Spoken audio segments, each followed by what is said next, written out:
Good morning. This is Brian Haggerty. I am the chair of the El Paso Community College Board of Trustees. And I'd like to welcome you all to our second day of our retreat. Anyone at home would like to get access through the internet, you can go to www.youtube.com/user/go-epcc. I'd like to welcome everybody again, and I would like to have Belle do the roll. Yes. Mr. Usher is not here yet. Mrs. Robles? Here. Ms. Nájera? Here. Dr. Graham? Here. Mr. Henry? Here. And before we get started, let's do the Pledge of Allegiance.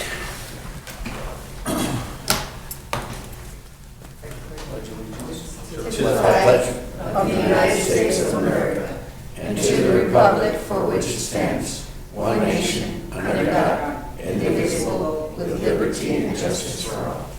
Okay, thank you. No one is for open forum. We've done a roll call. We are going to go into executive session, and we will call ours back when we get done with our executive session. So we'll need Okay. I'll read executive session. Bonnie, Belle's gonna have to leave. Okay. We'll throw you out, Doctor. Yeah, understood. Go ahead. The Board of Trustees may conduct an executive or closed session pursuant to Chapter 551 of the Texas Government Code for one or more of the following reasons. 1, consultation with its attorney to seek or receive legal advice or consultation regarding pending or contemplated litigation or for any purpose authorized by law.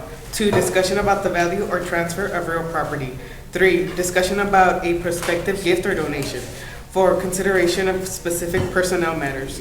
5, discussion about security, personnel, or devices. Or 6, discussion of certain economic development matters. The board may also announce that it will go into executive session on any item listed on this agenda if the subject matter is permitted for a closed session by provisions of Chapter 551 of the Texas Government Code. Any vote regarding these items shall be taken in open session. The time is now 9:25. So, Judge Harrison. Okay, Ms. Bell, read 5.1, please. Item 5.1, the Board of Trustees will make a recommendation for the vacancy on the Board of Trustees in District 4. The Board of Trustees will deliberate and take action on the recommendation. Do I have a motion? Sure. We'd like to thank everyone who did apply for, we had some great applicants who came in and interviewed for the position to be appointed on the Board of Trustees. But ultimately, we would like to recommend, and I'd like to make a motion to appoint Mr. Jesus Mendez on the Board of Trustees for. Do I have a second? I second the motion. Okay. Any more discussion? I would just like to say you really were excellent on the interviews. We had a number of people, and they were all excellent, but you were a cut above. So. All right. Anything else, Tom? No, that's it. All right. We're excited. We'll do the roll. Do the roll. Mr. Uxer, Aye. Mrs. Robles, Aye. Ms. Nájera, Aye. Dr. Graham, Aye. Mr. Haggerty. Aye.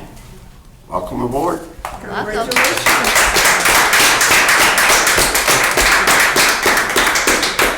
Item Right. 5.2. Yeah. Go ahead. Item 5.2, the Board of Trustees will conduct the official swearing in and administering of the oath of office to the newly appointed member of the Board of Trustees in District 4. All right. You're on. Can I make it note, let it be known that you don't have to wear a tie anymore. Okay. That's my responsibility, me and Mr. Ortega. Judge Haggerty, we have Judge Ana Perez who will be performing the oath. Thank you, Judge, for being here. Yeah, and I'd like to also let everyone know that this young man's wife and daughter are here also for the big day. And I don't know, he let this other guy in, I don't know why. Representative Fierro. I'd like to acknowledge that our past chair is present, Mr. Art Fierro, Thank you, Judge. who is now a city representative. Thank you. All right. Right. Okay, you're on. You all good with this?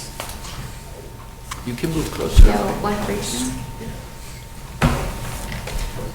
I don't know if his family would like to, and his wife would like to join us up here, please. Sure. I had the privilege of also swearing in Mr. Utzer. I don't know if you remember that. Yes, ma'am. With the Mrs. next to you, so that's my tradition.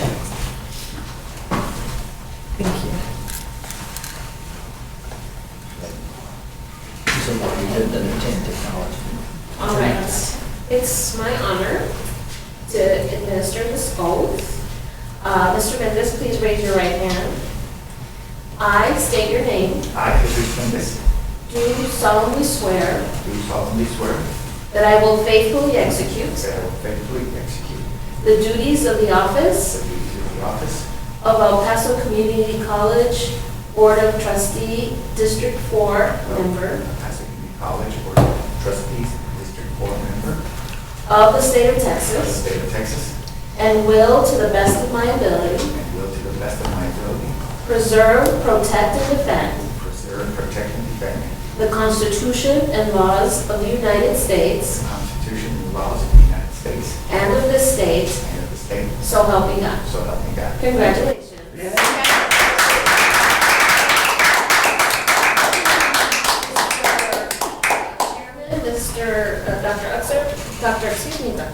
Dr. Zarate, your board is now duly appointed. Thank you, Judge. Thank you so much. And let it be noted that I personally apologize for delaying his appointment by 45 minutes. Things happen. Yes, sir. Thank you, Dr. Brown. Yes, thank you. Congratulations.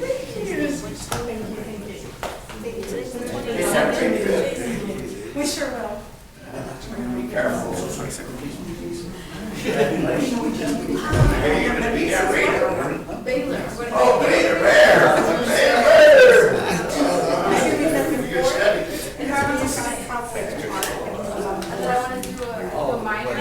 I question your judgment now. It's a pleasure to meet you. We'll be seeing you again. Yes. Oh, yes, thank you, Dr. Ms. Roberts. Yes, thank you. Good to see you again. Yes, so we'll see you again. Yes, thank you. Thank you. Thank you. Thank you. I have one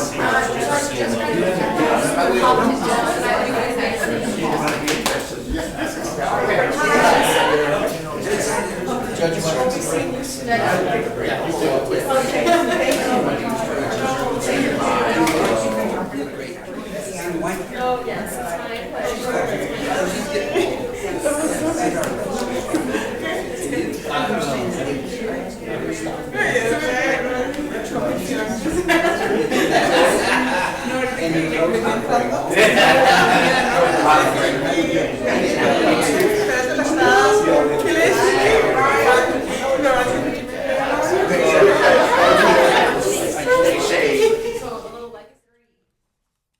Okay, we're back in regular session.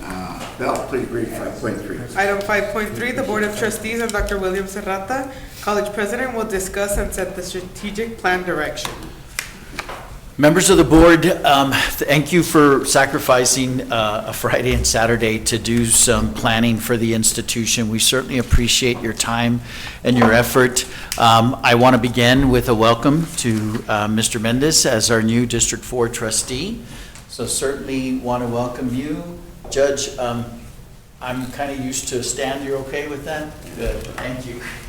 Whatever makes you comfortable. Thank you. And so, Mr. Mendez, we really look forward to working with you. Can't thank you enough for choosing to serve in this capacity. Our trustees are a very cohesive group. They take it incredibly seriously, and we look forward to your contributions. Excited to be working with you, so welcome and look forward to working with you. Thank you. Again, we want to, I don't have Judge relax. This is not my evaluation, so it's not 180 slides. This is a very short presentation.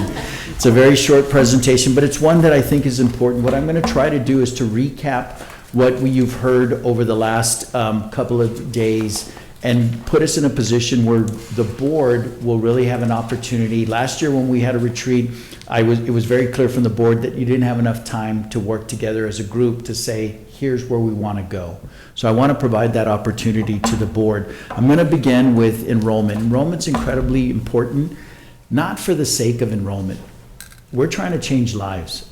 I'm a first-generation college student. The students that come to us, if we're able to, and one of them is right here, Mr. Ortega is one of our students who started with us at the college, went on to law school, and you see the difference in the life that it's made for him. That's what we want to try to replicate for so many students. And so what I wanted to share is a couple of things. We've started to see a significant recovery. Yes, sir, Mr. Uxer. Real quick, I Yeah. apologize. No. But my first time go through here, you know, there's something now we're all used to it, but if your first time here, you look at that and say, what does FTIC mean? Yeah. So Well said. If you can start, because. Absolutely. No, absolutely. So on the fall enrollment by student type, so our continuing students, these are students that begin with the institution, and we're really trying to retain those students. I know in K through 12, retention is a bad word. In higher education, retention is a good word. So those continuing students are students that were here the previous fall that we're trying to make sure that we're able to retain. Our dual credit student, high school students that are taking courses while they're still in high school. Our early college high school program, this is a program that we started in 2004 at the Mission campus. We had our first early college high school. That has grown significantly. We now have 18 traditional early college high schools and 19 PTECs. PTECs are pathways in early college high schools. They're really focused on career technical education and getting students into the workforce. And then we have our FTICs, our first time in college students. And then there's a very small population that are first time transfer. You may have a student that goes to UTEP and goes for a year and then decides they're not ready to go to UTEP. They need more one-on-one kind of attention. And so we see a small number of students that transfer first into the institution. Yes, sir. Okay, it's the first time I've seen this, the first time transfer in. Yeah. Do we get people that come and then transfer out and then come back and transfer in? Absolutely. That's what we refer to as swirling students. We see that often. We see it primarily, Mr. Uxer, between the university, between UTEP and the college. We'll see students start at the university, then come back over, and sometimes they'll take 2 classes there and 3 classes here. We see a lot of swirling. It looks like it's consistent, too. It is. It has been rather consistent. That's exactly right. So what you see is, you know, we had about 12,600 students that we retained in the fall of 20. That number has slightly gone down to 47% during the pandemic. In particular, we started to see that retention number be an issue. We have stabilized it at about 43%. My expectation is it will continue to rise. Dual credit was much more significant. You see in the fall of 20 about almost 5,100 students. Dual credit has started to subside. We've seemed to have leveled off at about 3,500. It's not that we're not serving dual credit students, it's that the districts are having them enroll in an early college high school or in a PTEC. That's why you see the growth of the next bars go up dramatically.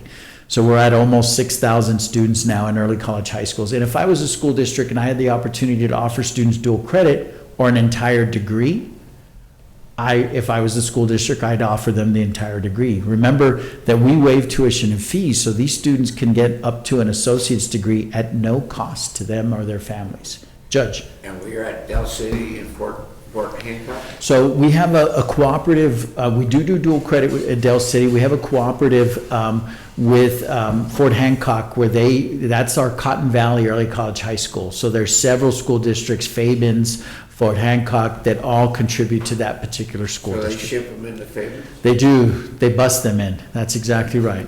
Yes, sir. Okay, we're talking early college, but all of a sudden here over the past year or so, I've seen the paper that somebody's early college, high school out of Coronado or some other. So not only are we doing this, you're talking, but are we in, for lack of a better word, in competition with UT Austin or somebody else? That's a great question, Mr. Uxer. So what they do is Commissioner Keller, when he was the commissioner when he was at UT Austin, started a program that was called On-Ramps. And so on-ramps are very intense. There are only a certain number of courses. Statistics is one of them. You have calculus as another course. So they do offer students, and EPISD, in particular when Superintendent Cabrera was the superintendent at EPISD, they lean towards allowing UT Austin to offer coursework. They go over a year. It's not a semester like we operate in. It's over a course of a year. And then the student has the opportunity to say, I'm going to take the credit for the university course, or I'm just going to take the high school course. And they judge it based on how they're doing in the course. So on-ramps grew for a period of time. UT Austin no longer does it in our community. It's actually handled through Texas Tech in Lubbock. But it is still moving forward in the state of Texas. It's a small number of students that participate in on-ramps. And again, these are students that are probably going to transfer away. This would be something that Mr. Mendez's daughter, who's going to Baylor, that she may have wanted to take advantage of going through a program like that. So that's the only other offerings that are similar to dual credit that I know of in our community. So we don't have any other higher education institution that offers a early college, high school with the idea of a certificate or a diploma or something like that? We do not. We do have, and Dr. Graham can speak to this specifically, we do have some contracts with that are contract training, where the school district will contract with Western Tech, for instance, to provide some specific training to their students. Now, we are working diligently, Dr. Smith and his team and I, diligently to try to work with those districts and explain to them, we understand why you're doing that contract training. You can do it with the college at a significantly lower cost. Because what you see is Western Tech's tuition and fees is about 3 or 4 times higher than the colleges. Southwest University's is about 3 to 4 times more expensive than the college. And so we want to make sure that we continue to overcome those competitive pieces. Dr. Graham, if you want to add anything, please. I was just wondering if you have the data to do a comparability on the completion side. I know that we know how much they charge and how much we charge, but what about the completion? Because a lot of the students that I personally talk to are non-completers over there. Yeah, Dr. Graham, it's a really good point. And so the data that's available is available through iPads. It's data that's always delayed, and it's cohort data. So I did an analysis of that. Gosh, Dr. Natalicia was still the president at UTEP when I did an analysis of it. And we were very competitive. I did it program by program to see what they offered. It's become much more difficult because the websites for Southwest University and Western Tech do not include much of the tuition and fees or the completion data. So I have to go back and look at it a year. I'm happy to provide that analysis once again to the board, and I'll review that.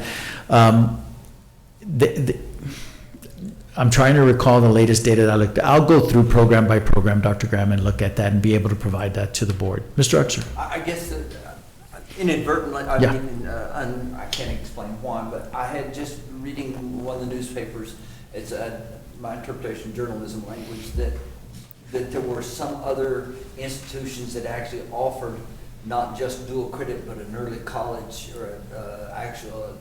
In our community? Yeah, in our community, and now I'm hearing that it's course specific, if you will. Yeah. But as far as an institutional organization offering, that we're still the only. Yes, sir. To my knowledge, we are the only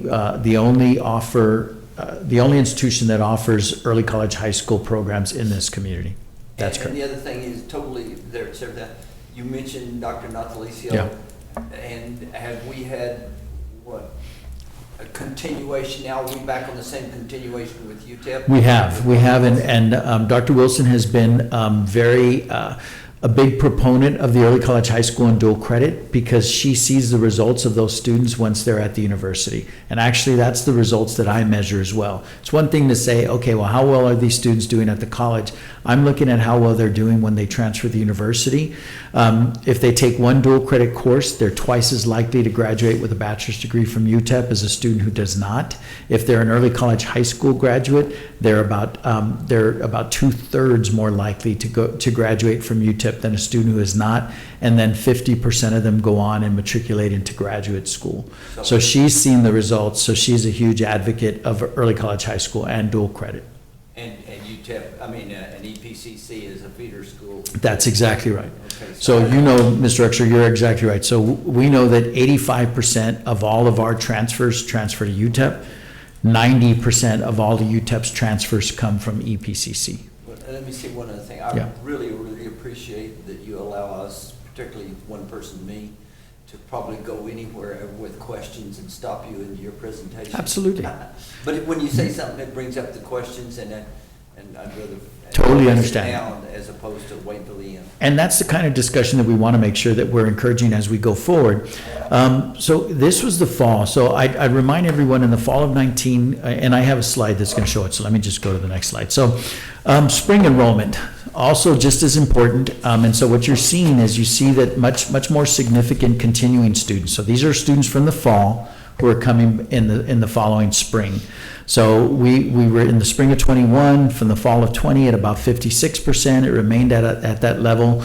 In the spring of 22, it fell slightly in the spring of 23, and then another percentage drop in the spring of 24.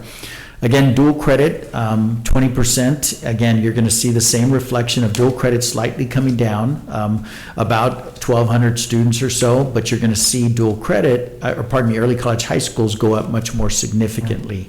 And then the spring of 24, I'm not sure. I think that data I need to follow up because early college, high school enrollment for the spring of 24 is just as high.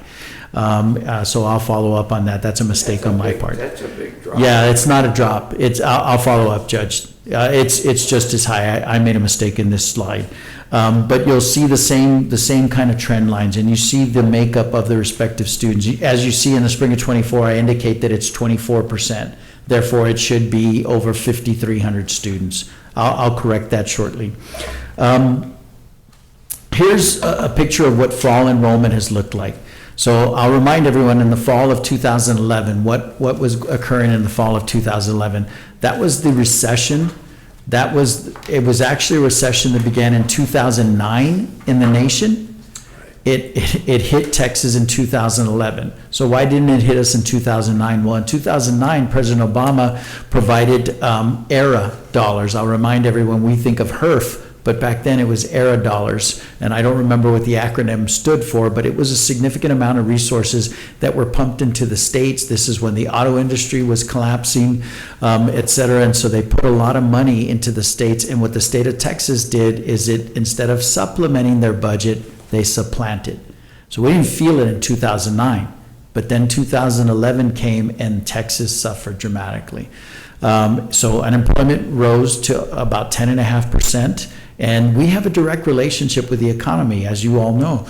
The economy is good, enrollments flatten and sometimes fall. The economy is in a bad position when we had 10.5% unemployment and our enrollments surge. So we were at about 30,800 students, and then what you can see is the unemployment rate coming down. Obviously, in the fall of 20, this was the one area that was different. So in the summer of 20, I'll remind the board, in the summer of 2020, we were completely online and we saw record enrollment. So we anticipated we would continue to see record enrollment in the fall of 20, and high school graduating seniors said, I'm not going to do this online education.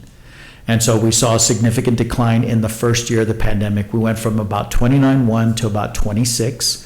And then we saw a subsequent decline in the fall of 21 from 26 to about 24.6.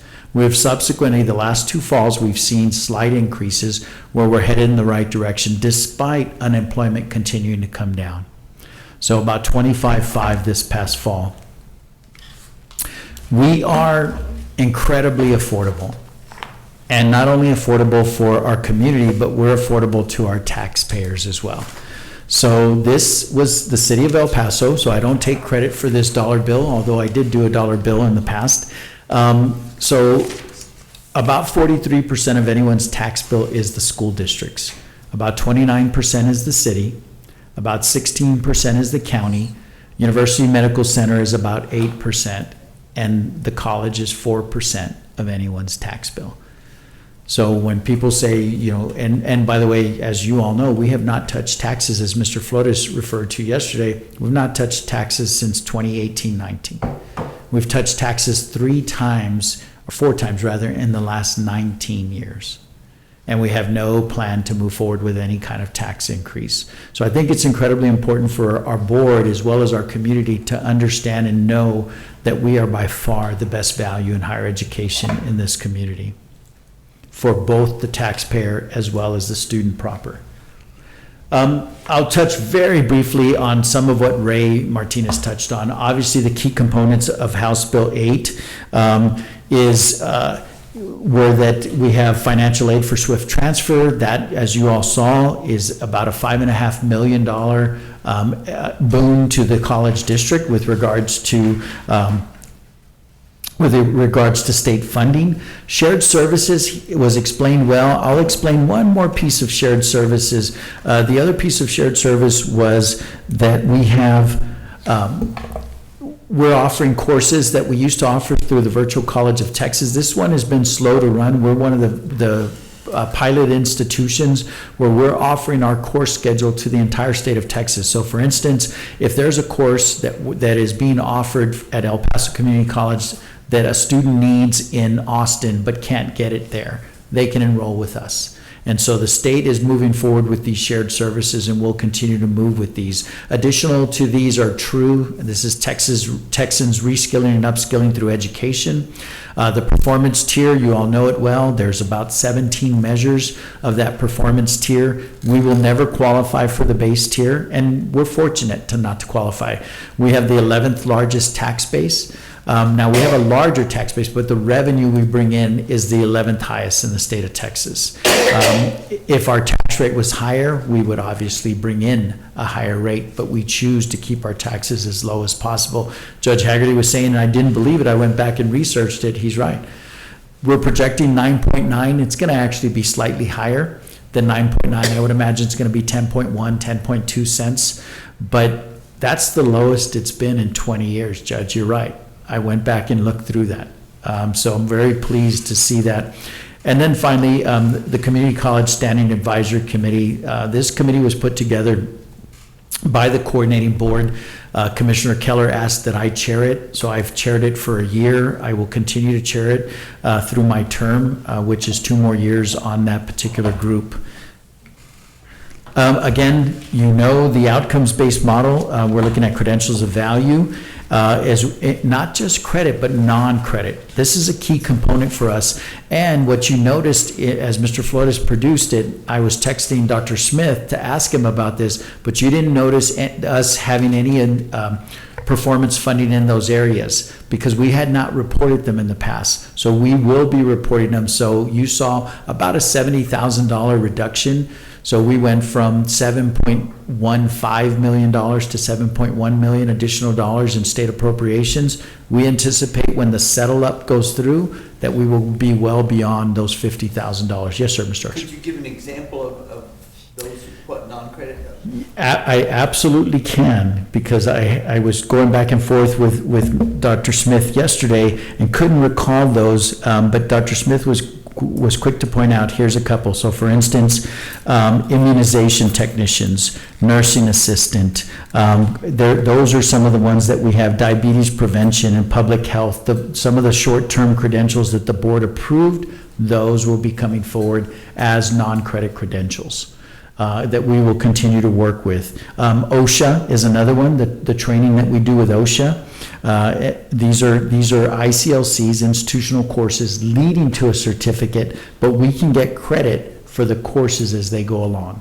Because they lead to a certificate. They lead to a recognized credential in the workforce. Okay, yeah. Yes, sir. And then obviously students who transfer with at least 15 semester credit hours. This is even more important, Mr. Archer, as you referenced, for us to work very closely with UTEP to ensure that we have a successful and a seamless transfer. And then those students who complete at least 15 semester credit hours and dual credit. In addition, you think about who we serve and who we're privileged to serve. 74% of the students in Region 19 are economically disadvantaged based on the federal definition. They're either receiving free or reduced lunch, and so they qualify as economically disadvantaged. So the more successful we are with those students, we also get a bump in state funding for that. The same with academically disadvantaged, and the same with adult learners. I have a question. Yes, sir. Going back to the early college high schools, how Yep. are we doing with the idea and the harmony? How are we doing those schools? So they are allowed to have early college high schools. So we provide, and this was legislation that was passed in the 19th session that allowed those students, those school districts and those charter schools to be able, as long as they're public charter schools, they can move forward with both dual credit as well as early college high schools, Judge. We continue to explore Harmony. We have a very good relationship. Idea, they're just getting into middle school. They're not in high school yet. But we will work with them as well. So from my perspective, you all know, I mean, my boys are in public school. I'm a believer in the public school system. But we're not going to not recruit those students. We're going to recruit all of the students. So if they're coming up through the charter school, we're going to recruit them. We're going to provide them with those dual credit opportunities. The key becomes that those charter schools need to hire credentialed teachers. Creed, who funded the charter schools, they wrote $10 million check to IDEA to come to El Paso. They have also provided scholarship opportunities for those teachers to earn master's degrees in the field in partnership with UTEP and the college, so that we then certify them as dual credit instructors, and those students have those opportunities. Real quickly, thank you, Judge, for taking me back. By the way, this number was over 5,600. So it was just a typo on my part. It should be 5,600 for the spring of 24. So that actually shows that continuous rate. Okay, Yes, sir. They can offer an early college. They can offer up to an early college high school. In other words, at some point, they can have a graduation ceremony, get the same kind of. That's exactly right. That's exactly Okay. right. They'll partake in the EPCC graduation, and then they can do the same at their own respective high school. Okay, our certificates are underwritten by SACS. Correct. And they would it would be the same with the charters. Are they underwritten by SACS also? They are. Yeah, they are. So let me get to, so I know that prior to the pandemic, the board as well as the administration were really focused on what we needed to do to provide this community and continue to provide what we were looking at. And so the reason I say November 20 question marks is because things have changed, and I'm going to touch on that shortly. But we were moving forward aggressively. First, we chose to move forward with our own bond program, master planning program that we funded. The taxpayer did not pay a dime for our funding of that construction. We added 450,000 square feet, 6 projects across the 5 campuses. We started those we broke ground in 2015. We completed that process in 2020. The plan, as you all know, was for us to move forward with a general obligation bond in 2020. The pandemic changed that. Obviously, it was not a time for us, when enrollment was falling significantly, for us to go to the community and say, we need you to support a bond program. So it's still in my mind of when we move forward with that. But part of that is getting ready and making sure that the college is in the best financial position possible. You heard Mr. Flores share where we are as an institution budget-wise. We also, Mr. Flores went through and led us in a call with S&P in June of last year. We submitted significant amount of information, the same that we just submitted to Fitch. Same kind of documents that we submitted to Fitch. In October of last year, S&P announced that they were upgrading the college's bond rating to a AA+. That was a 3-notch increase in 1 year that we saw. So we're incredibly proud of that work. We are very competitive if you look across the state. So if and when we're ready to move forward with a bond, we're going to get the best rates possible. And this is why it's so important. I anticipate, and I was on the call with S&P, I was on with S&P, but was on just this past week with Fitch. Dr. Smith, myself, Mr. Flores, and Ana Zuniga, our Associate Vice President, were all on the call, answered a series of questions with them. And then I had the last word. Mr. Flores was very kind, and I shared. I look forward to what Fitch is going to provide, given the fact that S&P increased our ratings by 3 notches. They know that already, but I felt it was important for me to share that with them as well. So again, we're continuing to move forward when the board feels that enrollment is where it needs to be and that we are in need of those particular facilities, then we will move forward, but we're in a good financial place to be. Yes, sir. Also, I apologize for the rabbit hole, but now that you mentioned the new construction versus the old construction, and I remember that there was one aspect that Mr. Lobato actually kept track of, and I think at some point with the new supervisor maintenance, track the difference in maintenance costs, how, particularly the funding of personnel. One of the things is, hey, the new buildings, we should see significant difference in expenditures, maintenance, everything else.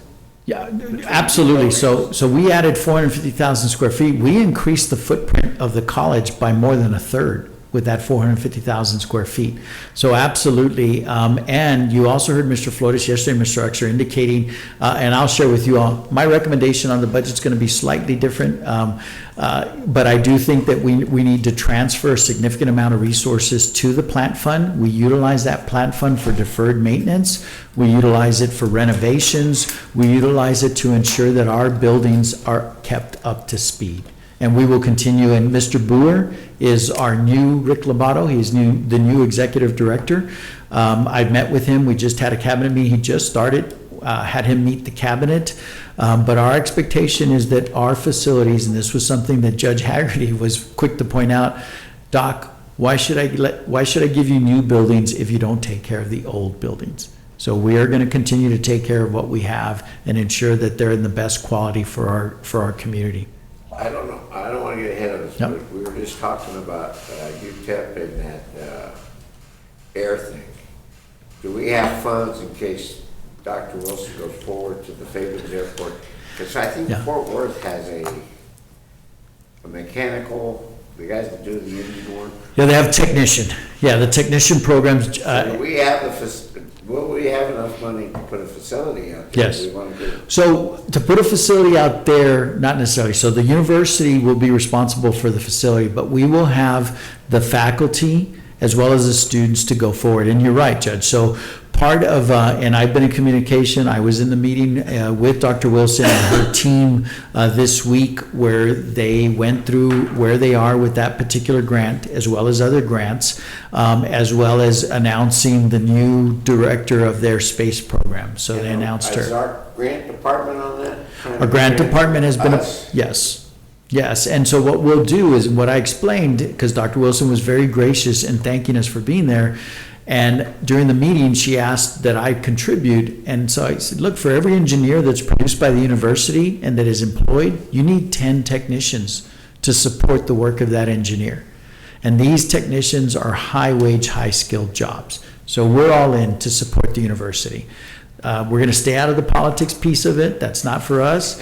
But with regards to supporting the university and moving forward with the space program and the aerospace engineering program and all of the work that they're doing, we have been a full partner. I will share that initially we were not the partner. Initially, they had Western Tech written into that grant. Wow. And Dr. Wilson and I had a conversation, and she turned around and said, William, our apologies, we want to make sure that you're a part of this. And so we are, Dr. Smith and his team continue to move forward. In addition, other kinds of things, we're launching this fall an engineering academy with UTEP, where the students will start in dual credit in early college high school. They will be co-enrolled at the college and the university at the same time. So we're continuing to explore ways to ensure that the partnership between us and the university only gets stronger. And she's fully committed to that.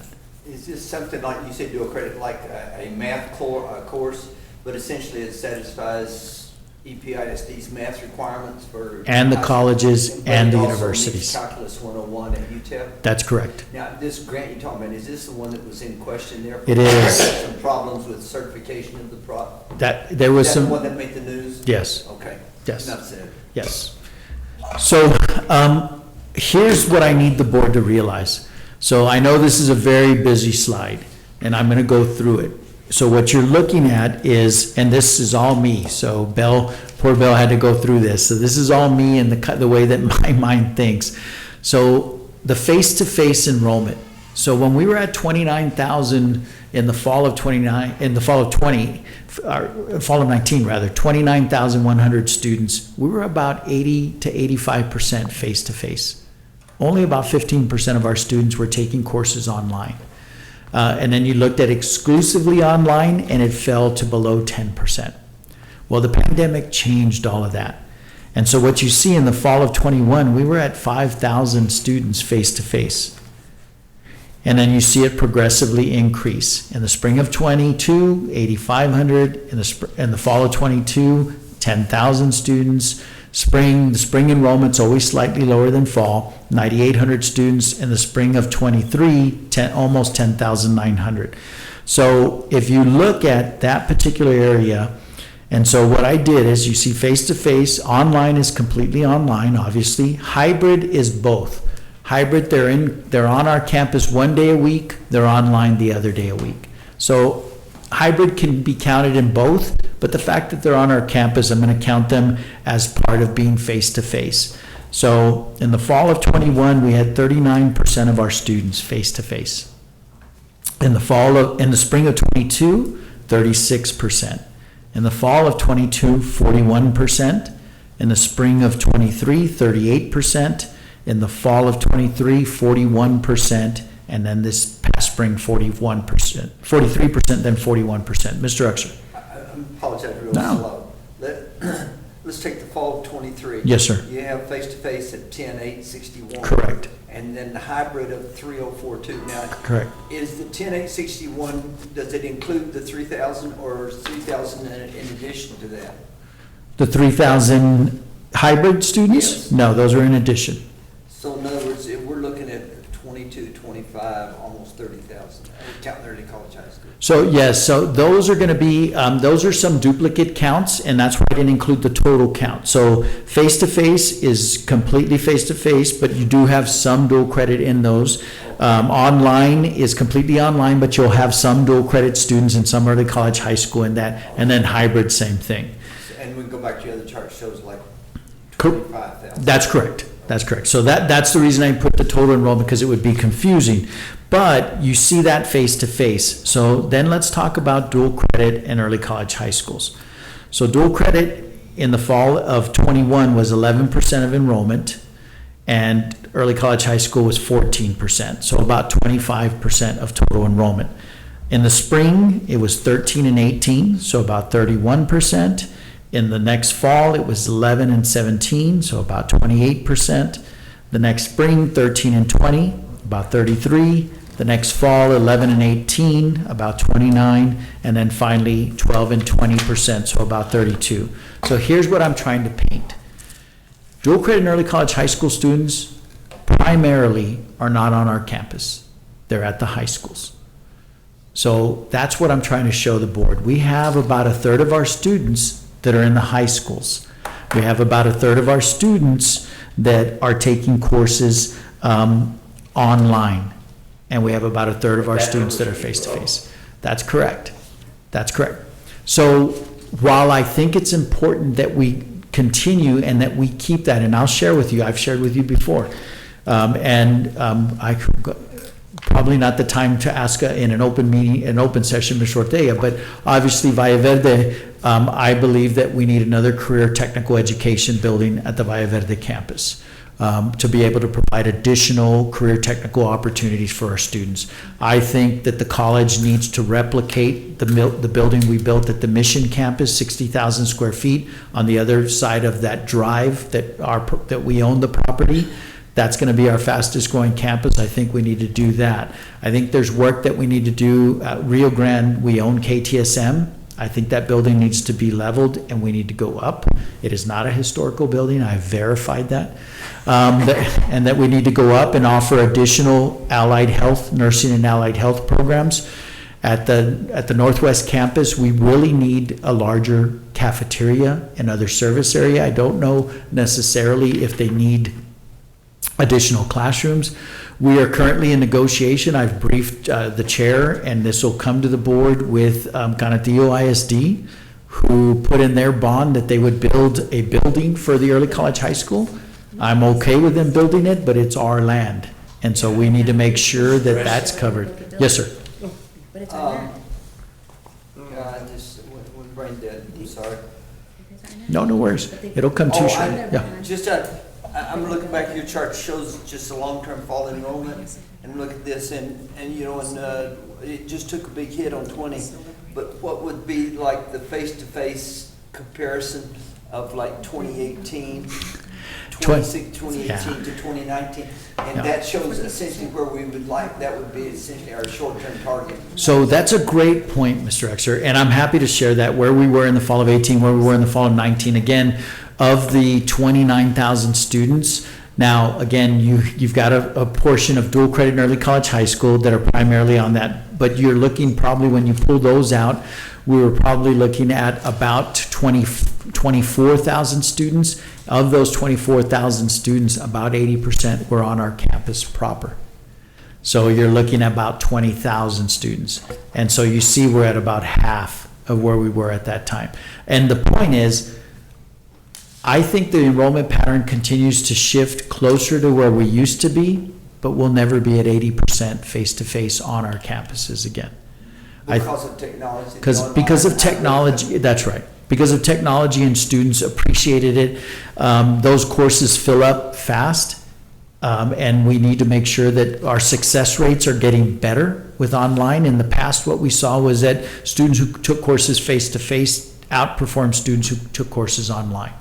So we need to make sure we continue to support those students. But all this to say, we have to really take a serious look to say, when, you know, as enrollment continues to grow, and every indication is that it's continuing to grow slowly. It's not growing as fast as the declines we saw during the pandemic, but it continues to. We're at 25.5 versus the 29.1 at the start of the pandemic. I would anticipate that this fall will be close to 26. So we're slowly getting back there, but our enrollment patterns have shifted. You got a third of our students that are dual credit in early college high school, a third that are taking courses online, and a third that are on our campuses in any given semester. And another thing, you mentioned other facility, you know, like an additional building. You said it was expand CT. Are we looking at additional square footage for classes that are now fully loaded, or new programs, or combination? Combination. That's a great question. Combination, that takes me right to this particular piece. So here's our economic stability of the institution. So we know that GASB 68 accounts for $25.5 million. GASB 75 accounts for almost $89 million. So you see where the college was based on our unrestricted fund balance to be able to meet what the GASBs were. So back in 17-18, we were 27% below where we needed to be. And yet, you see, we were still providing annually resources to the Project Reserve Fund that handles all of the deferred maintenance, renovations, et cetera. We gave them $5 million that year. Then we were at about 23% after 18-19. And you'll remember Ms. Shaughnessy presented, we had a long-term plan of how we were going to cover the GASBs. It was going to be about a 15-year plan that we were going to be putting money aside every year to make sure that we were covered. Well, the pandemic shifted lots of that.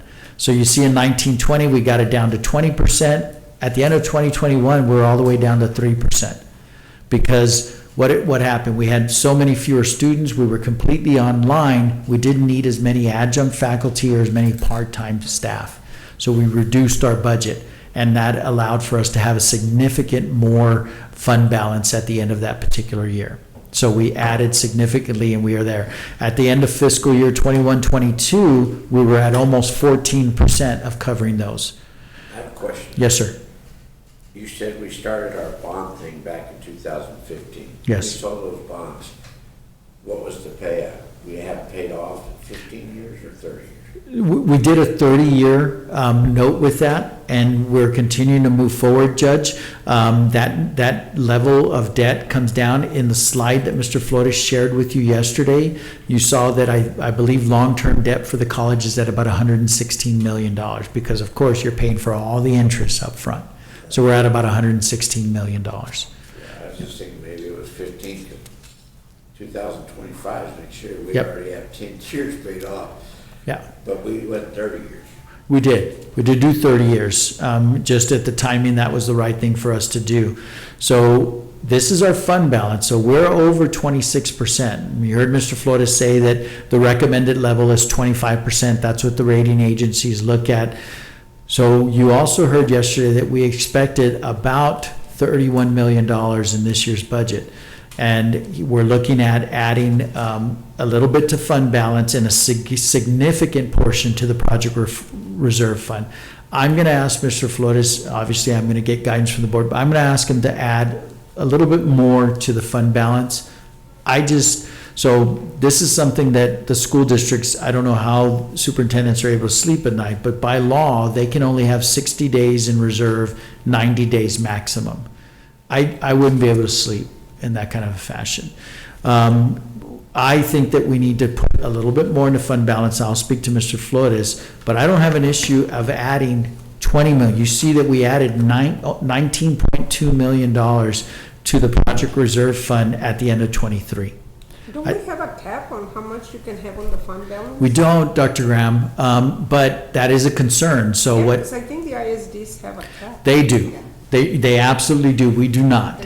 Yeah, we do not. And so I don't have an issue adding $20 million to the project reserve fund. His suggestion was almost $25 million. I'd rather put a little bit more into fund balance just to make sure, and here's why. If, for whatever reason, the board said it is imperative, we need to start a program, we right now, if we chose to, if the board gave me the guidance to do that, we could build a building right now. We have the resources. That's why I was asking you about the airport. That's right. If we needed to do a career technical education building, and my concern is this board and this college has passed one general obligation bond in 1974 for $20 million. The college has built everything else on our own. And from my perspective, we've been a wonderful partner to this community. And when we're ready, when enrollment gets to where we need it to be, when we're at a point, I feel adamant that it's the community's responsibility to help the college move forward and to help this community. And we're doing it. We're doing it with workforce programs. We're doing it. So we have a real partnership, and House Bill 8 shifted us completely in this direction. So I think in 3, 4, 5 years, enrollment comes back and we're ready to move forward, then I'm ready to go to the community and say, by that point, this college was created 60 years ago. The community passed a bond in 1974 for $20 million. Here's what we've done for the community. Now we need the community to help the college continue to serve this community. Again, just for the board's knowledge, if for whatever reason we said we really have to do this now, we could do it. Now, this is a good position to be in, and I'm thrilled for the institution. Some cautions for us. Yes, sir, Mr. Uxer. That last slide, is there another Gatsby coming down the road? Oh, my gosh. They're always coming up with Gatsbys. I would imagine there will be another Gatsby coming down the road. But there's nothing? Not yet. Not any? No indication yet. So let me remind you all. Right now, What's that, Judge? it has to do with our insurance. So let me remind what the GASBs are. One is health insurance. So as state employees, someone works for the college and then they retire from the college, they have the opportunity to continue their insurance with the college. Now, they have to go through COBRA and they have to pay more than when they're an employee, but they still get a great deal. The other is retirement. So we have health care that we have to cover for our employees once they retire, a portion of that, and then their retirement. The college's portion of that. So the state pays a part of the retirement, but the college pays a part of that retirement. And so that's why we have to make sure that those GASBs are covered. Now, it happens over time, and people collect their retirement over time, and so the college contributes to that. But if it came up and they said, well, we need it all right now, that's why we have to have those $88 million set aside for that. So, Mr. Uxer, I have not heard of another GASB, but the accountants, Okay. I'm sure the accountants will come up with something over time. Are there penalties to hiring the retirees? There are, Dr. Graham, as you well know. does the college pay for those? If for whatever Good reason, practice. that's correct. Well, it's a good practice when the employee is really good. And so what happens is Dr. Graham's referring to is, once a person retires, so I'll give you Angelica. Angelica's come back part-time. If Angelica worked more than 19 hours a week, then we would have to pay back, and she could lose her TRS. She could lose her retirement system. However, if we wanted her to come back full-time, Angelica's not going to, but if there was an administrator that we wanted to come back full-time, we could hire them, and the college would have to pay their portion of the TRS because the employee no longer pays it. And do we have some of those? We don't. Working full-time? We don't currently have any of those, Dr. Graham. We have a lot of people who retire and come back to the college part-time and they stick to that 19-hour. I'm happy to have them back. If they're a good quality employee, we're happy to bring them back. And there are some people that feel like they're ready for retirement and they retire and all of a sudden we get a call, I'm not really ready for retirement. And so we bring them back part-time. Is that faculty too? Faculty and Faculty will administration? teach adjunct, yes. They'll teach adjunct as well. So one of the cautions, again, we were fortunate that everything lined up with House Bill 8. Commissioner Keller is a visionary. We were very fortunate. He was our commencement speaker a year and a half ago. I knew Commissioner Keller when he was deputy president at UT Austin. I came to El Paso. I was a part of a group that reported to, or that was a committee that was under the president of UT Austin. He ran that committee. That's when I first got to know Commissioner Keller. He did a phenomenal job as the Commissioner of Higher Education, a real visionary who was looking out at the state and saying, I'm going to look out 40, 50 years, and what does higher education need to be doing for the state to ensure that we continue to be the economic engine that we are. He was just a visionary. I knew he wouldn't last long there. I had hoped that we could keep him for at least one more session through the 2025 session, but obviously he's a hot commodity. He has been named the sole finalist as president of the University of Texas. The chair of the coordinating board, so just like you all are the board, Judge Haggerty's the chair, I report to you all. Commissioner Keller reports to a board that are appointed by the governor. So Dr. Fred Farias is the chair of that board. Dr. Farias called me this past week and asked if I would serve on the advisory committee to select the next commissioner. So it's going to be him, the vice chair of the coordinating board, Ms. Stacy Hawk, the secretary of the board, Javid Edward, and then he chose 3 academic leaders from throughout the state. Dr. Hallmark, who's the vice chancellor for the A&M system, Dr. Hartzell, the president of UT Austin, and I was fortunate that he called on me to serve on this advisory committee as well. We have our first meeting coming up this week. Our role is to try and narrow down the pool to 5 or 6 candidates that we will then forward to the full board, to the full coordinating board. We're trying to thread the needle. So these positions, the Commissioner of Higher Education, much like Dr. Graham, the TEA Commissioner, these are political appointments. And so we want to make sure we have someone who is of Dr. Keller's caliber. I find it hard to think that we'll find another Dr. Keller, but at least someone that approaches his caliber, that has the vision for the state. As we go into the session, we want to make sure that House Bill 8 is expanded and fully funded. And he was able to get that done. And we need to make sure that we can try to get that done with whoever the next commissioner is. Dr. Farias has indicated when he called me and asked, I asked him what his timeline was. And he's going to try to have a commissioner online before the legislative session. So by January 14th. I'm hopeful that we can move that quick and bring someone in, because this position plays a crucial role. And I'll share with you all, Commissioner Paredes, who was an El Pasoan, was the Commissioner of Higher Ed for about 15 years and did not value community colleges. He just didn't. Plus, he was retired on the job. I think that's, there's some accuracy to that statement, Dr. Graham. What did you say? He was retired on the job? I'll give an example. When Commissioner Paredes was first hired as a commissioner, he did tours across the state of Texas. He came to South Texas College. I was an employee at that time of South Texas College. He came and visited us. We showcased all the things we were doing on our campus. We showed him our precision manufacturing program.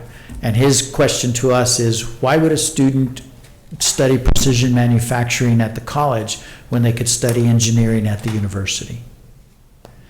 That was, Commissioner Paredes was much more of an elitist, couldn't see why students would come to the community college. So, You didn't understand your student body. correct. And Commissioner Keller's whole career was at the university level.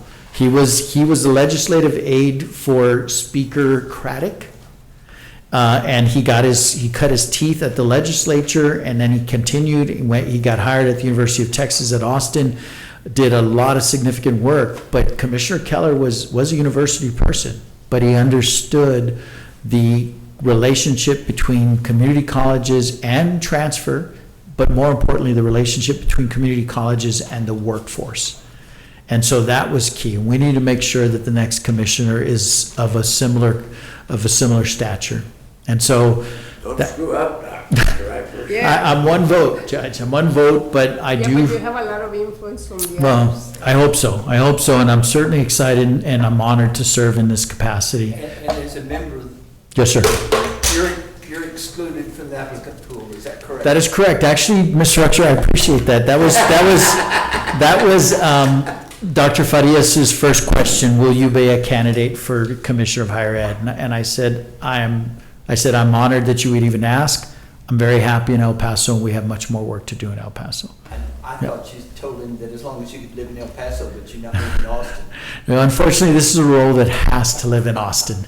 It does absolutely have to live in Austin, and we want someone like that. No, Dr. Graham, I'm committed to this community. Austin, who would want to live? Yeah, I agree. Yeah, I spend enough time there in my role in this They capacity. found a house, but it's only $2 million. Yeah, Dr. Serrata? Yes, ma'am. Do you have an idea of who some of the candidates might be?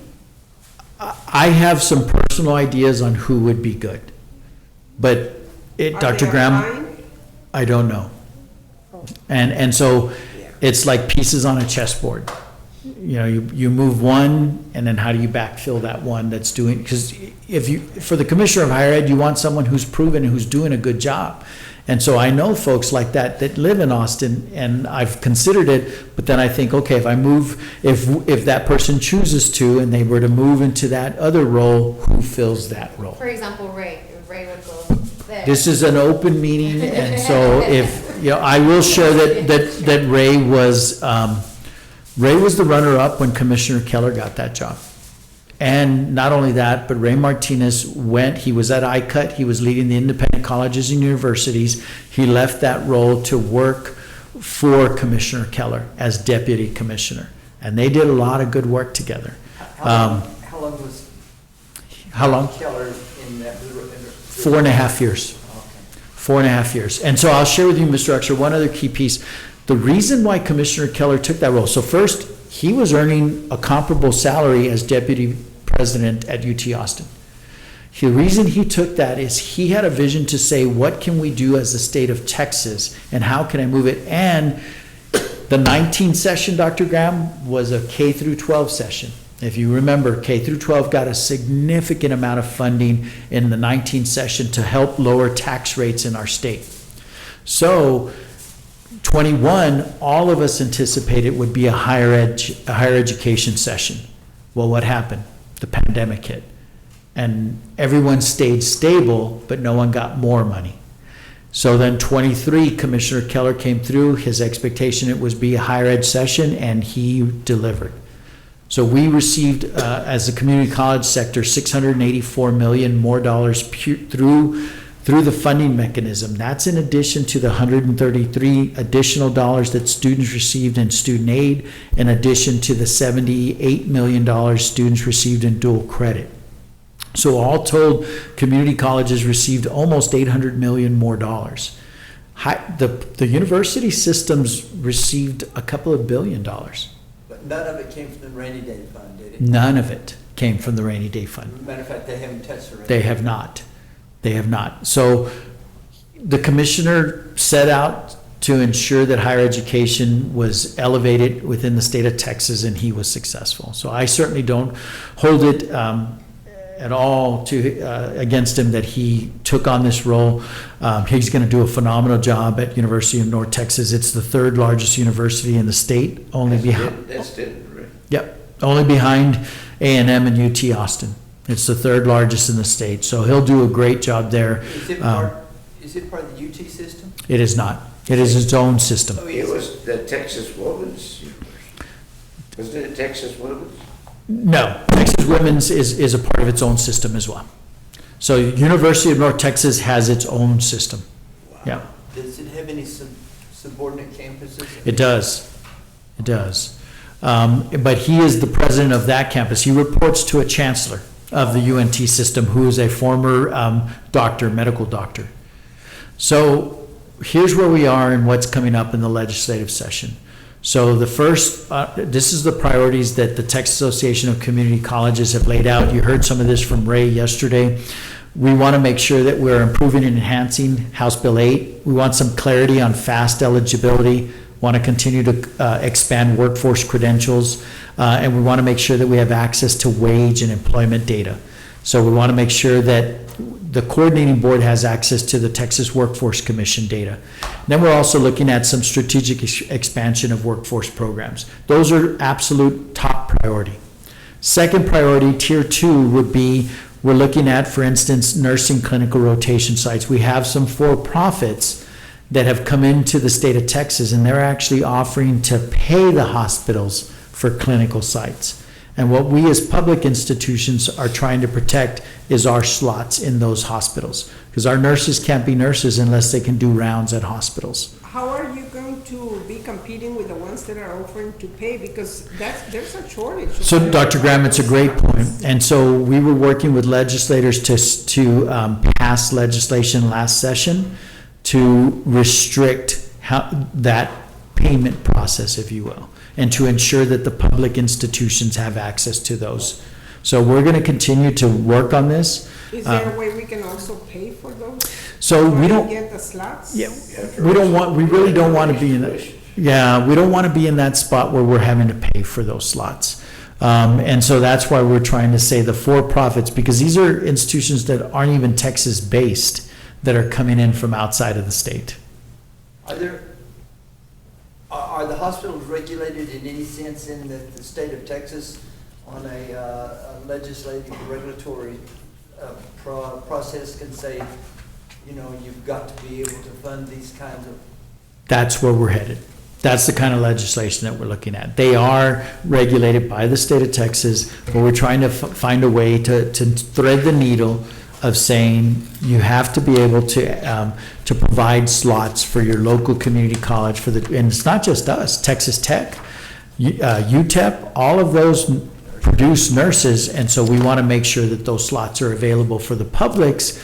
And then if you have extra slots and you want the privates to take those, that's fine. Well, we have a good working relationship with the CEOs of Providence and Sierra Systems here. We do. Does that come up as a discussion between you and them? It does. So Nico Tejada and I have talked about this on occasion. These particular for-profits have not come to El Paso yet. Now, this is separate and apart from Western Tech, separate and apart from Southwest University. There are others that are seeking to come into communities. I just was forwarded by one of my colleagues who has been at the forefront of leading this legislation. She's the president, Jennifer Kent, who is president of Victoria College. She forwarded to me, and I forwarded Dr. Smith. There is someone who's trying, another for-profit who's trying to come to El Paso. Again, I'm not opposed to them coming. My concern is, do we have the slots that we need to make sure that our nursing students have access to those clinical rotations? I am opposed to it because it gives us a very unfair, position. I agree. We're going to continue to scale partnerships. We're going to, again, work with state agency workforce credentials, mental health, obviously, The pandemic exposed significant amount of mental health issues that students are having. Want to make sure that we're doing those. Dr. Mitchell is continuing to move forward with us launching those resources for our students. And then again, the data collection is really key for us to have access to information on parenting students, on security. Obviously, we want to make sure that we're in compliance with Senate Bill 17. I don't necessarily, I'm not a fan of all the laws that were passed, but they were laws that were passed. And so we will make sure that we're in compliance with those.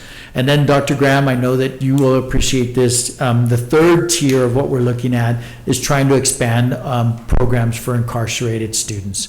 Pell eligibility is available now for students, Pell for prisoners, and we want to make sure that as they pay their debt to society, that we're providing them the tools that they need to be productive members when they come back into our communities. And so we'll continue to explore those throughout each of those areas, but that's where we are heading into the legislative session. I wanted to share some context of where we are, just to prime the board and to get you ready for the discussion that comes forward. Cannot thank you enough for the vision and the leadership that you support, as well as the guidance. Cannot thank you all enough, and I look forward to the conversation. Just a quick question. Yes, sir, Mr. Mendez. On the incarcerated Yes. students, what's happening there? So the federal government passed legislation, so Title IV Pell Grants. So if you look at our student body, about 85% of our first-time in college students are on some type of financial aid. Of that, about 97, 98% are on either Pell or scholarship. So this is the Pell Grant program that goes, it was created in the 60s, late 60s, early 70s. It's the federal government's resources to help students that are low income be able to go into higher education. They've expanded who's eligible, and they've allowed now incarcerated students that have low level convictions to be able to qualify for Pell Grants. In the past, if you got convicted, you could not qualify for Pell Grant, regardless of what the status of that conviction was. You lost your eligibility for Pell Grants. We've worked hard at the American Association of Community Colleges to try and restore so that we can help these students be productive members. So it allows students that are transitioning out of prisons to receive Pell Grants, get a skill, get a degree to be productive members of society. But mass murderers are not allowed to. That's correct. That is correct. Hopefully, they're not allowed to get out, but that is correct. But they are. Yeah. I can't thank the board enough. I look forward to the conversation of where we want to head. So, Anybody need a good break? job. Yeah, we'll take a 5-minute break? 5 minutes. Okay. 5-minute break. Working lunch. Camera is blocking us. Okay. No. So they can eat and then. Okay, got it. There's one recording. Good try though. But like, you can move it, you can move it, right? 7, 6, 5, 4, 3. Okay, we're back in session. We're going to spend the next few minutes brainstorming with Dr. Serrata about what you guys want to see, where the college goes further. If you have any questions to that effect, or anything that comes to mind that you want Dr. Serrata to answer your questions that you may have. Are you able to give us an update on the Valle Verde land? Mr. Ortega, we are not, Dr. Graham. We're continuing to move forward on that particular piece of property, but we're not in a position to give the board an update. I What can is just that, tell the you, west side? generally speaking, sorry, Mr. Archer, we've been waiting on a couple of key documents that we just in fact received on Friday that I was going to send to Dr. Serrata and Mr. Gallardo about those. So surveys, environmental studies, and we're just looking at those, and as soon as we get those, we'll be able to determine if there's any issues that we need to address, but just generally speaking, that's where we are. Where's Yes, where just is to, this? Valle Verde. by the It's the rest of the old farmer. Is this still dairy. the dairy That's property? Yeah. That's not done yet? No, sir. As I said, we've been waiting on a survey that has been concluded, environmental studies that we just got. But I just, didn't want to disclose too much, just to give you a general overview of why we've been waiting as long as we have. It's just to do our due diligence.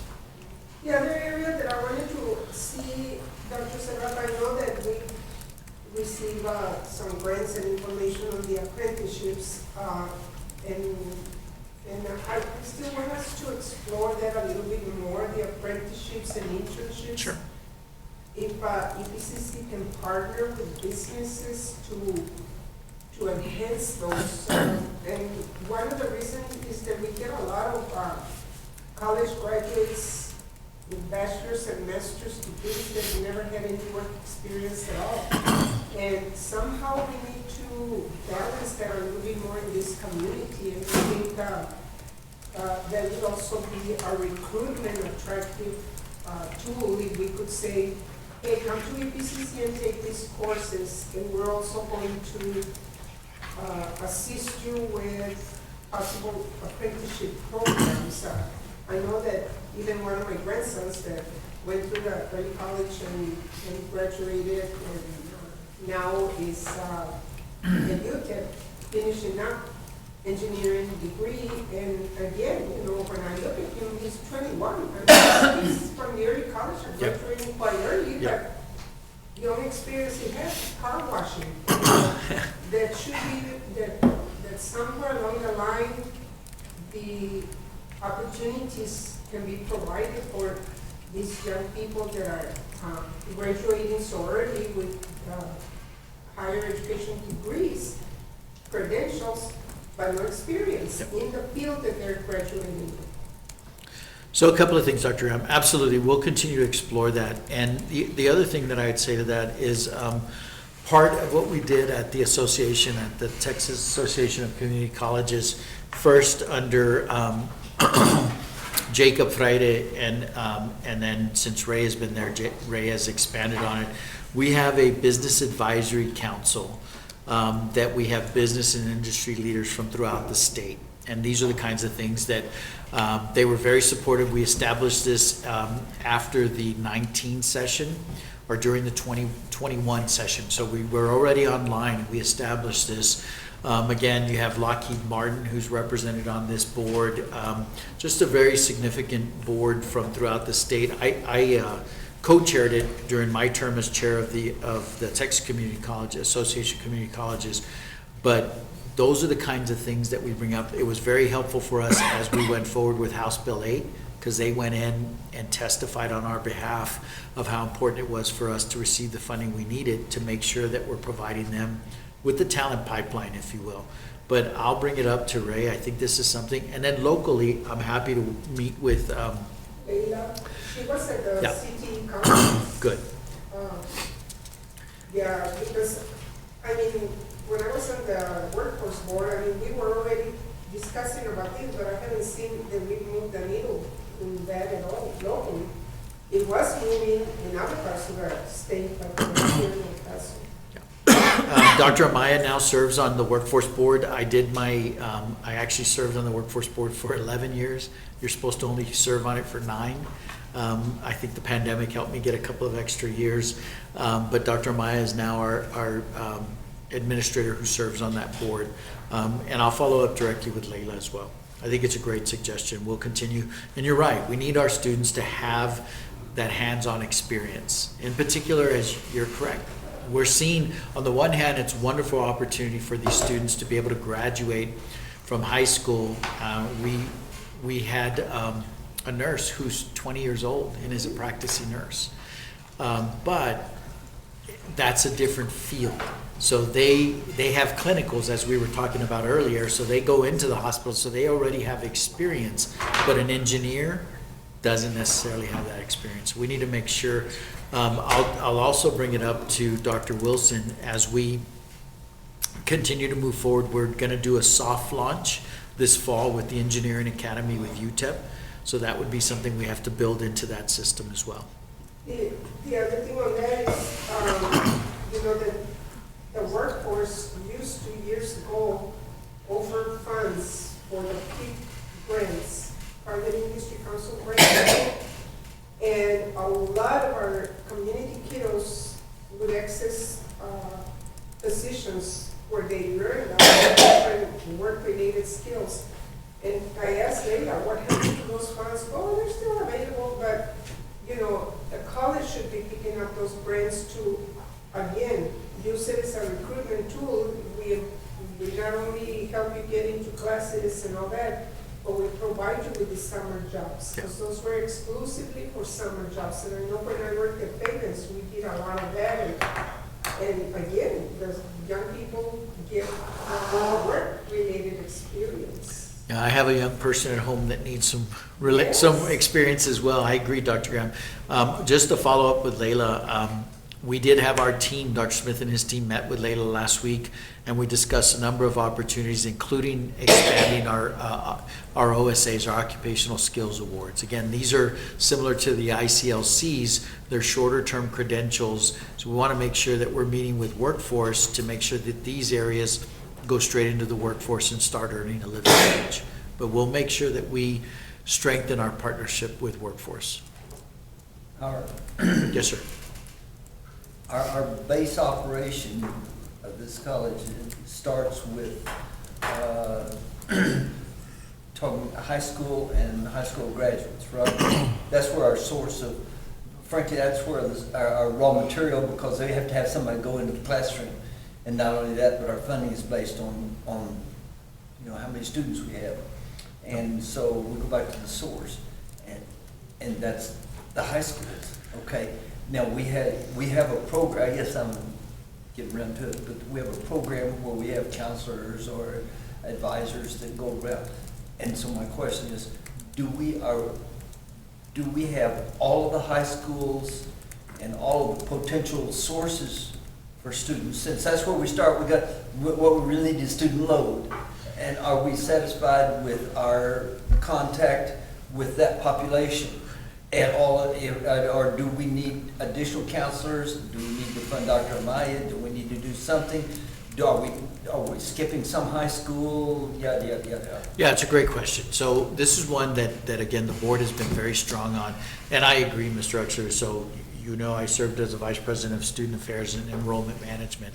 And so I would often have colleagues that would say, you know, well, we need to do something specifically for adults. And I absolutely agree. We have to do things for adults specifically. But I would always point to the fact that, you know, we go to the high schools are captured audiences. And so, you know, they have to, if the student doesn't go to high school, parents get in trouble, or doesn't go to school, parents get in trouble. And so that is a source, and you're absolutely right, that is our primary source of enrollment. So we want to make sure that we have good relationship. I think that Dr. Amaya and his team have done a phenomenal job of expanding their opportunities with the high schools. We launched Operation College Bound that we started in 1920, right before the pandemic. We actually continue to do it online during the pandemic, and now we're full force back face-to-face at those.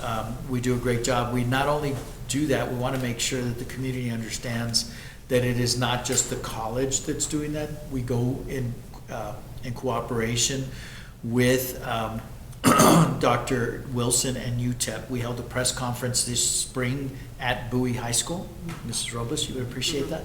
At Bowie High School, so that we did a press conference just saying, this is us together. We just need more students to go to college.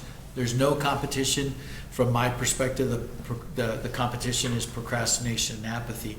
I feel that Dr. Amaya and Mr. Talamantes, who's done a great job as their director of recruitment, have really upped their game. But we're going to continue to look at more. I'd share a couple of things. We did include within our, the part of what you saw when Mr. Flores presented on the request from the vice presidents. I have not had an opportunity to meet with the vice presidents individually, but on the additional funding requests, I can share with you that part of Dr. Smith and his division, Dean Badillo, who's our Dean of Dual Credit and Early College High Schools, is asking for additional counselors and advisors to make sure that we're covering those students and that we're doing a good job with them. In addition, Dr. Amaya, and I'll be meeting with him, they're also they're requesting additional recruiters specifically for dual credit. It's become so large, dual credit in early college high schools, we need to make sure that we're expanding our opportunities there. I'll share one other thing. UTEP, they have orientation just for early college high school graduates, because we now make up close to half of the junior class at UTEP through our early college high schools. So these are we make sure that it's not just the college, but that we're working with the university to ensure that these students are served. Again, I feel our team has upped their game and has worked hard at it.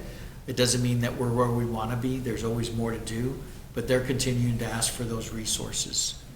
Yeah. Another background, there's a lot of publicity and press at the national level saying, look how much they charge. But is the four-year college worth it? Is that there, you can do other programs, you know? And two things. First of all, when you mention college, everybody keeps thinking 4 years. That's right. You don't. So we need to emphasize the fact that we're talking about higher education, or use something besides the word college, because it does that. And that said, do we have all of the CTE programs in-house that we need? No. Do we have others planned? Yeah. I guess it's Primovich that's looking at that, right? So AVP Primozic is looking at those on the non-credit side. So he leads that area, but Dr. Smith and the rest of his team are looking at programs that are coming up. We continue to develop programs. We just brought 6 to the board in October. The board approved those. We turned around and sent those to the coordinating board. The coordinating board has approved those. They have to approve Yeah, it. yeah, we got to go through that process, but they continue to explore the kinds of programs that we feel our community needs, and that are in high demand with our business and industry partners.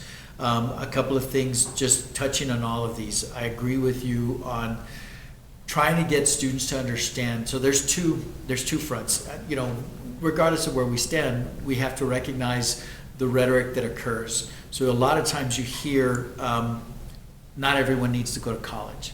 Well, my first question to any community member is, are your children going? You know, whose children don't need to go?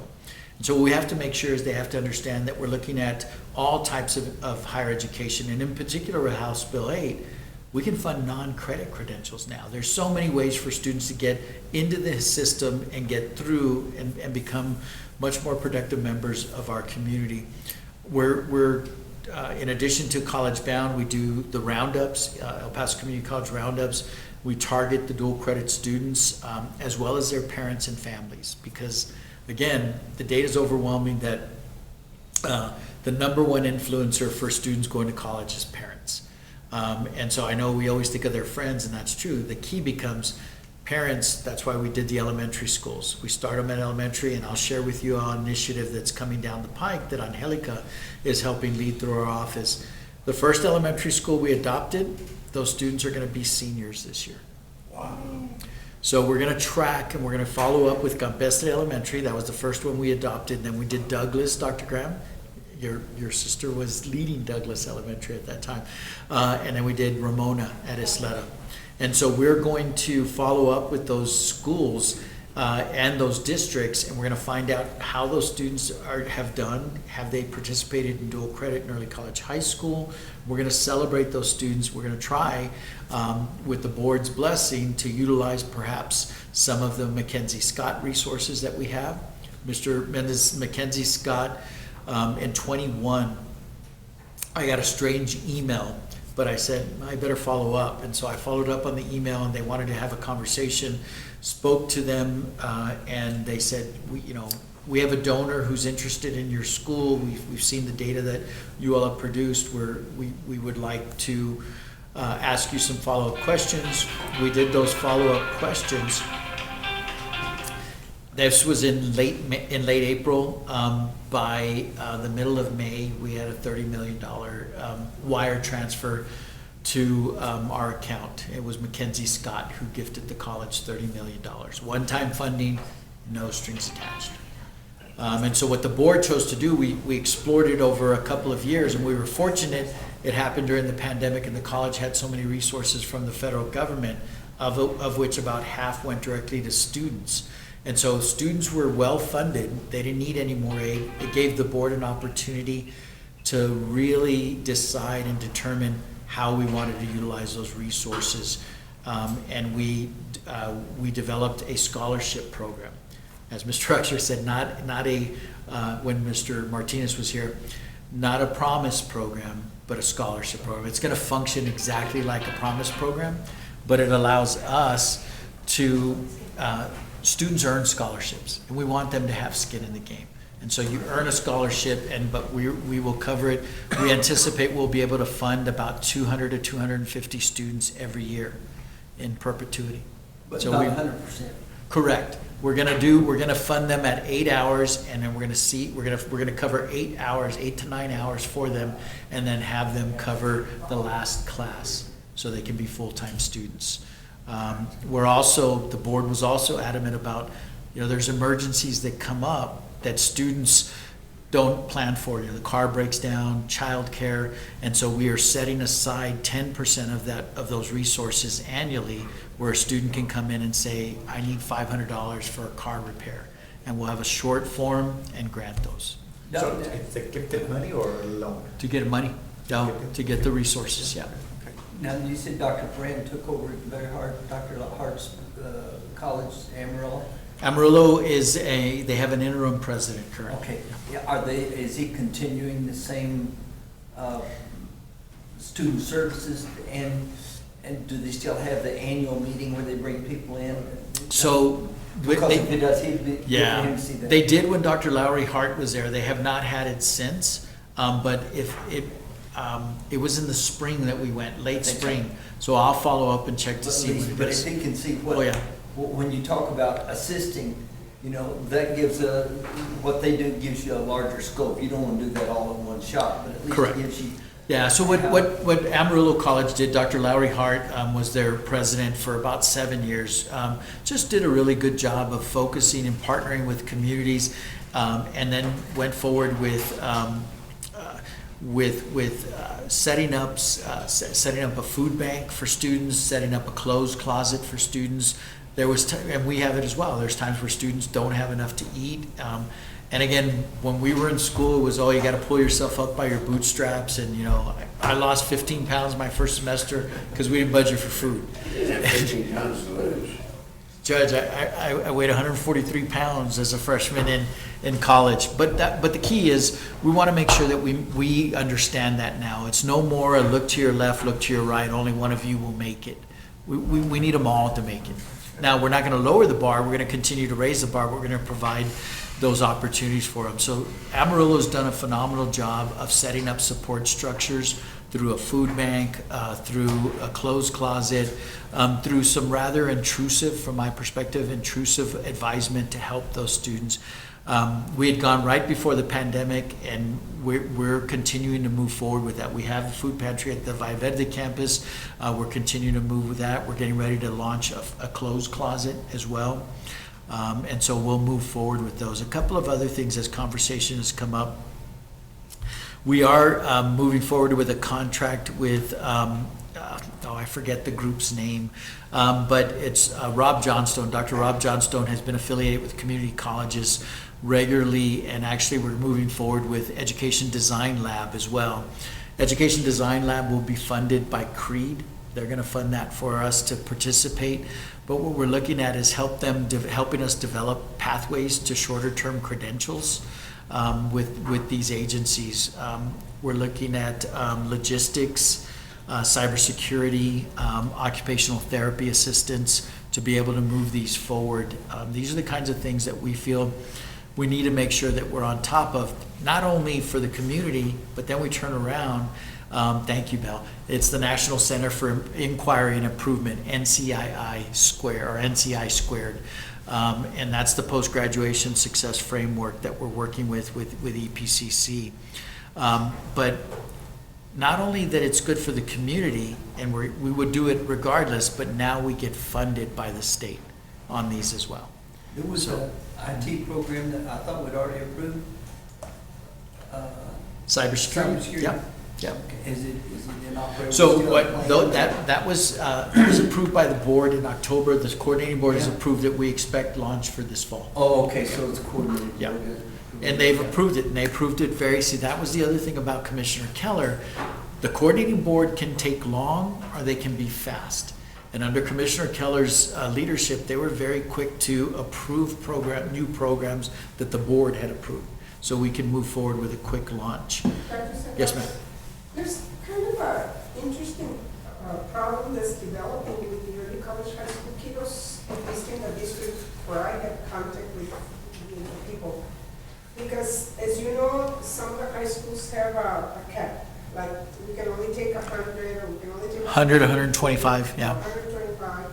Well, since I deal with complaints, now the complaints are coming in, as you know, my kid didn't get accepted and this and that. I think we need to develop a system, and maybe through Dr. Amaya or something, that reaches out to those kids that applied but did not get accepted, and have meetings with them from the college, not just the school counselor or whatever, that says, okay, you didn't get accepted this year into this early college high school program, however, here's the program you're accepted into, Yeah. and give them an acceptance letter, and maybe offer guidance on what else they can do, because they can take low credit courses. That's right. However, that is not available many times because the early college kids have the priority, so Yeah. that's become a problem because and I'll just share confidentially with you, one of those is headed for the OCR, because the parent feels that it's discrimination. Now, you and I know it's not that Yeah. we're discriminating, it's that there's a lottery system and that there's a cap on the numbers. But the parent's child had excellent grades all the way through. And parents took the kiddos out of elementary, put them in another district for middle school.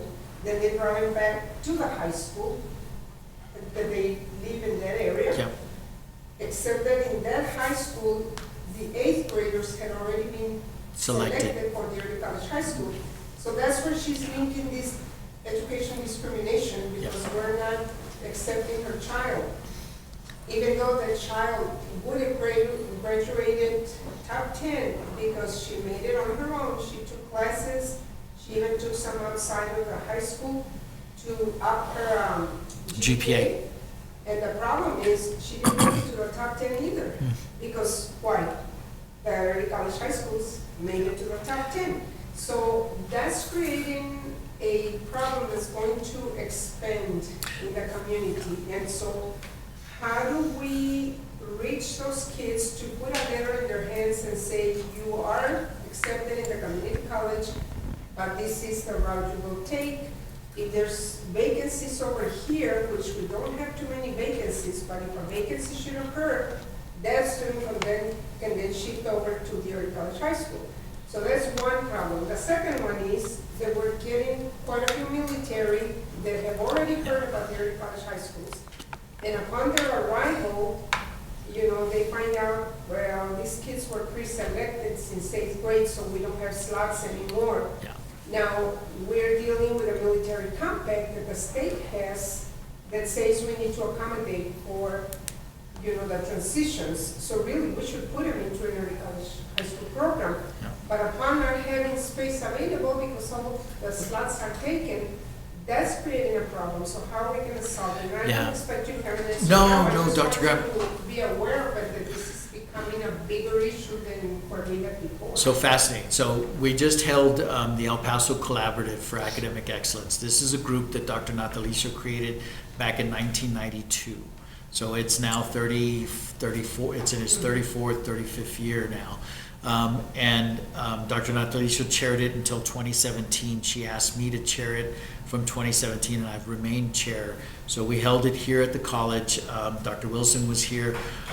We had I don't know if she's doctor, but Ms. Parham, Melissa Parham from Socorro, who was here representing Mr. Vasquez was not able to make the meeting. But we bring this group together, and this was the discussion specifically that we had, was the number of students. What we're seeing is a couple of things. So Creed, they funded, they've put in almost $2 million to provide scholarships to teachers that have bachelor's degrees to earn the master's degree so they can become dual credit eligible. You're absolutely correct, Dr. Graham. We're seeing a movement, just like I shared in the enrollment slides. Dual credit was going up, and now it's starting to come down, and early college high schools are going up dramatically. What we want to make sure is that both of those opportunities are available for all high school students, because you're right, once they get into the early college high school, and so what we discovered is we've trended and we've looked at the data. So since the beginning that Creed started funding these scholarships to now, there's only 13 additional teachers that have credentials. Not because only 13 went through, but because we saw so many retirements. And so the net difference is 13. Is that the cap for the early college high school, is the number of certified teachers at the K? So we recommend, and we work closely with the early college high schools as we're developing the plan. So it's us, the high school, we bring in UTEP into the conversation, and then we usually have Educate Texas be a part of this as well. By the way, I need to share with you all, John Fitzpatrick announced he's leaving Educate Texas. Where's So he going now? He's looking at his next move, but he was there for 19 and a half years. Yes. But we work with them, and we encourage them to hire as many teachers as possible, but the college supplements those districts. So what we'll do is we have a facilitator in the classroom from the district that may be a teacher that has a bachelor's degree, and then we do the instruction sometimes remotely online from the college, or we send the faculty. So for instance, it's a Monday, Wednesday, Friday class. Our faculty will be there Monday, Wednesday, Friday. Tuesdays and Thursdays, they have the facility But I taken mean, with them as well. it's kept at high school X at 150 people, 150. Per class. Because the bottleneck is the number of certified instructors. No, it's capped at the 100 to 125 usually is the largest that it goes, because they recommend that you have smaller segments, so no more than 500 students in an early college high school. So for instance, America's High School, my son just graduated from America's High School, their senior class was 800, their senior class was 650. So that means the junior class is probably 800, the sophomore class is 900, the freshman class is 1,000. So you're looking at about 3,000 kids in that high school, but only 500 of them can be a part of the early college high school. You lose 300 students from freshman to senior. Yeah. And so it's supposed to be a smaller group of students. Now, when the college first started, Dr. Graham's absolutely correct. When we first started, we only had 1, 2, 4 early college high schools. There was so much more pressure and Dr. Graham would get it from the military regularly. What do you mean my kid's not going to be accepted to the early college high school? We'll see about that. Now, we have 18 traditional early college high schools and 19 PTECs. Now, early college high school, Yep. is that 4 years? Yes. Freshman, sophomore, That's junior, correct. and senior? Yes. 125 freshmen, 125 sophomores, 125 juniors, 125 And seniors. we're at 18 high schools, and my question then is that we don't have an early college high school at Franklin? We don't have an early college high school at Coronado? We do it at Coronado. Eastwood? Yeah. Didn't want it at Coronado. For a long time they didn't. I can't remember who that young lady was. But Eastwood doesn't have one either. Huh? Eastwood High School doesn't have Yeah, one. but I was wondering, and El Paso High doesn't, Is it they don't Petras? have one?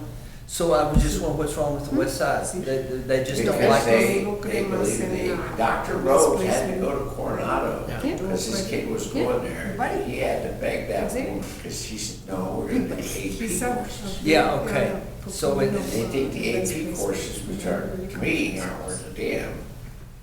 But he got it through because his son was going there. But she was not. It took a long time to get her mind. You have a problem with some of these school districts. They have this huge moat. You can't get across the moat. To To get to basically, them to say, why aren't you taking advantage of what we have at the college? it's still basically EPISD is still. So in fairness, So I'll share a little bit. So Dr. Espinosa, when he was the superintendent of Socorro, he had spent time in South Texas, and Dr. King was somewhat of a mentor for him. Yeah, and so what he did is he was very adamant about ensuring that he had an early college high school at each of his comprehensive high schools. So there's 7, Dr. Graham, 7 or 8 high But schools. prior to him, Dr. Dudon Yeah. was the one that brought in the first, and by the way, that one, the Missionary College, Yes. it's open enrollment. Yes. But when you have kids that live over by Pebble Hills and you tell, okay, you can't get into the Pebble Hills Early College High School, but we can get you into Mission. No, I want to go here because then I can play sports. Mission doesn't offer sports. That's So correct. there's a lot of that, although it's one of the high-performing schools. Right, and but what he did is he ensured that there was I think Socorro has 7 early college high schools now. So they have one at every comprehensive high school, plus they have Mission Early College High School. And then you turn around and Isleta saw what Socorro did, and so Shane Haggerty was a board member at Socorro, and Dr. La Torre said, okay, I have 7 board members, I have 7 high schools. And so he has become very strategic. Now he has them offered at essentially all of his high schools. EPISD has been slower to move in that direction, but they are moving in that direction. So remember, we have 18 traditionals and 19 PTECs. How many high schools do we have? 37. 37. 37 traditional early college high schools, And that's you correct. said we have 18 high We have schools? 18 traditional And we have early college high 19? schools, PTECs. Are they totally, is that two Sometimes separate? they're at the same high Okay, school. no, because you had 18 and 19, that's a 37, but yet we don't have some college, so in other words, there's gotta be an overlap in your numbers there somewhere. Yes, some of them do overlap. We don't necessarily have one at every single high school. Now, where do we stand with Canyon Teal, since we're right next door, So across the Canutillo, road? well, that's their early college high school. It's ours and theirs together. Northwest Early College High Okay, School is no, okay, Canutillo. so it is House to bottom, they want to build a permanent structure. Yeah, but that's actually the Coronado, Canyon Teal School District. That's correct. It used to, when we started Northwest Early College High School, it was both Canutillo and E EPISD that had students there. Now it's just Canutillo. We consider it a high school, right? Yeah, it's a high school. So we're getting there, we're just not there yet. But what Dr. Graham is referencing, we had at the collaborative where we have the school districts, we have the university, we have the college, and we have business and industry partners there as well. We explained to them that we see an expansion of early college high school, but we also, Dr. Amaya did a really good job of referencing, we want to make sure that we keep dual credit opportunities available for all students. If a person who's already college high school, they can actually complete You the complete a requirements for the diploma, right? Correct, for the associate's degree. If a person took all of the dual credit available, at the best, most comprehensive high school we have, how close would they be to getting us? So it just depends. I'll give you an example of an early college high school that's not actually an early college high school. Cathedral. So Judge Barajas, when he was there, he ensured that those students could graduate and earn a credential. We couldn't call it an early college high school because it's a private school. And the state doesn't allow us to have those partnerships with a private school to actually be designated an early college high school. Here's the problem, so you can have a better understanding of it. Let's say that he's in an early college high school, but you're not, and you want to take dual credit courses. So you can come out with a bunch of classes and close to the associates. That you're in the same high school, you can't take those because the early college students are already taking all those classes. There's no slots for you to That's sign correct. up. So we're limited, we're back to the. Yes. That's why I'm bringing Right. that back up. And Dr. Graham's right, and that's part of what we're trying to emphasize in Dr. Maya, and I get it. If I was a school district and I was a high school principal and I could tell a student, I would advertise and say, you can earn up to an associate's degree here at no cost. So you have But 125 kids that you so end up they sacrificing some of the traditional our students who budget? may just want to take No, because of the 12 hours limitation of dual how credit, many 15 hours kids of dual each credit. student has, Okay. because So of the number of instructors. we need to make sure that they Credentials. continue to expand their teachers that have the So credentials. it's back to Filled out. this So let's say teachers there's and 30 masters in the bodies subject that area. could Correct. sign up. because they didn't get accepted. And that's because it's expanded dramatically, but to support 18 traditionals and 19 P-TECHs. Yeah, And even you got all if these they want teachers to take the classes, they Right. can, because these kids all Now, I have another are taking all avenue the that classes hasn't and been potential touched. Yep. credit. We got So an there's nothing there. Because it's a in comprehensive high Paso school. County. Right. Got it. There's got all nothing there. Now, the- mission, yeah, you. Is there any way we can get with So that's Dr. not a problem. But now we have a whole bunch of kids. come up with a that program are where we- here, but where I they're have, accepted on the like, lottery I'm- system. Tuesday of this week, I And now have they 100 can't kids take No, coming. you can't take the dual credit. And That they aren't tell them, going go to ahead and school. take them, you can still get an I assessment. need They someone can't to take them because make these them and kids their already parents took them. go So talk at to the somebody end, at the community college to give them all their Yeah, opportunities. 10%. Not only for the Top kid, but 10 for the parents. top Parents 10% just sit are down with coming the from kids. this group. That's probably Y the estos reason otros why they're- pobres, aunque tengan puros Right. all the way through. Is there any way we can set up a program that all of these eight boards classes can have send these higher and say, okay, points. as part of your You know deferred how they points, they have higher adjudication, you have to go to this 2-hour course to teach you what we have available at the community college, not only for you, but for the parent. Parenting classes, welding, just a 2-hour, so they come in and say, okay, Judge, I got my certificate from Dr. Amias, and I showed up, you can't find me now. Is there something we can set up, and then we can talk to all 8 judges? Because we're losing these kids. You can put them in the opportunity high school. Yeah, they're still high school age. The Opportunity High School's for 18 and above, but it's something similar. Judge, we can work on developing it. And I would imagine Because that, that's a big group of kids we're losing. And if we can get them exposed, and the parents exposed, to let them know what's available.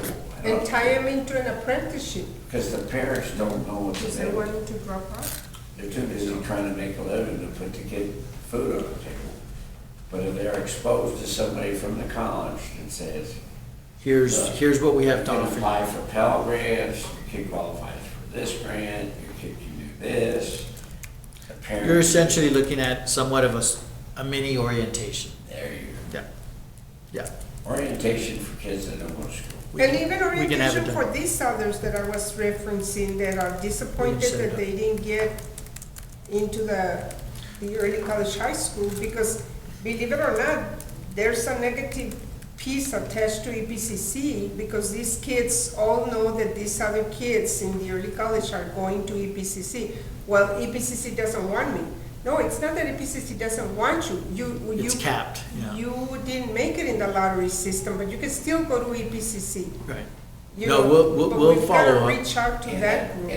We gotta Is it make a lottery to system where where all these teachers, you have one at kids Trans being in these Mountain, programs? Because these parents have a hard time. Is it a paying. lottery? Yep, it is. Right. So we gotta make it available so that Because I don't understand how so I many can say, teachers okay, at fail. Trans Mountain, you will go to Judge, this you can orientation. do that. I don't know We if can even do it internally online. tienen movidas, you know, However, but because it I don't is being know how allowed. many of these kids don't have computers. I know they all got them, Right. but I've never met a kid in my corporate that doesn't have a cell phone or a computer, no matter what, and I don't know why the parents are putting to pay for them when they're not going to school. Well, we need a program, because we're losing a lot of kids. Okay. I can follow up with Dr. Amaya and Mr. Talamantes. For us, that to me is a rather simple adjustment to an orientation process. Obviously, Judge, we're going to ask that it not be like in the midst of, so right now, we're very focused on building our class for the fall. But once the fall semester begins, a couple of weeks in, once we're done with dual credit, there's times in that period that we can set some of these things up. I think that that's absolute. One other thing, Dr. Graham, with regards to students that don't get in, there are some of the early college high schools that do allow sophomores and juniors to enroll, and they take summer classes to catch up. But it's not, when you talked about Mission, we had 125 and 123 graduated. That means only 2 slots become available. So they're limited But the number Mission, of the spots. entire school is taking all the kids. Absolutely. No, absolutely. No doubt. And you're right. What happens there is that's a traditional early college high school where the students have to give up so many of the extracurricular activities. But at the, at Americas, they don't have to give up that. They can participate. Burgess has them, right? Burgess has So, it. And see so the other- really, it has to be a school-in-school concept to. It is a school within a school For, concept, that's for exactly them right. to be able to participate in everything. In the sports, yes. Yeah. We have four Comprehensive. traditionals, we have Mission, we have Northwest, we have Trans Mountain, and we have Valle Verde. Those four come to our campus, they're bused to our campuses, or they're transported to our campuses, and they don't have those extracurricular activities, correct? They do their own, they create their own proms, they're incredibly creative. But, so as much as we've grown, what I'm hearing is we're still missing a lot of students. And my I didn't question. realize that they were pre-picked in eighth grade. Yeah, oh yeah. Of course. It's always been a lottery. They get You selected in can eighth put grade. all 1,000 of them in the program. And we are looking, Dr. Yeah, Graham, but all 1,000 can put their name in. They do. yeah, but then you have But they only transfers. get 125. I know, but you're saying that a kid that gets transferred here in the military in the ninth grade, Yeah, no. you It's can't much put more his name difficult. in. No, because they're Yeah, not that's here. Well, at a couple of, you were saying that if a slot comes available, then, We do give that Mine- kid a priority. They're coming in with the military only because of the military compact. But can we assure them? No, I can send them to missionary college because, but if the kid says, no, but I want to play sports, well, then I'm sorry, I can't give you both. You can go over there and then when the opportunity comes, we can transfer you back. Oh, no, but you're supposed to minimize the transitions because they're military. So it's a complicated issue. But the other thing, Yes. Dr. Serrata, on that I wanted to make sure that we address somewhere along the line is some level of improvement, and I know you've already hired somebody for the veterans, but we're not reaching the military. I can give you an example. They're having a fair here on the 19th, I think of August. I don't have the information with me, but I can email it to you. I specifically asked if EPCC was already represented, and so whoever you hire, you gotta put pressure on these people to be more aggressive in the recruitment side and serving the military, not just sit there in the office waiting for a veteran to come in to see what assistance they need. We need to go to them. Yep. And I'll send you that email of that event.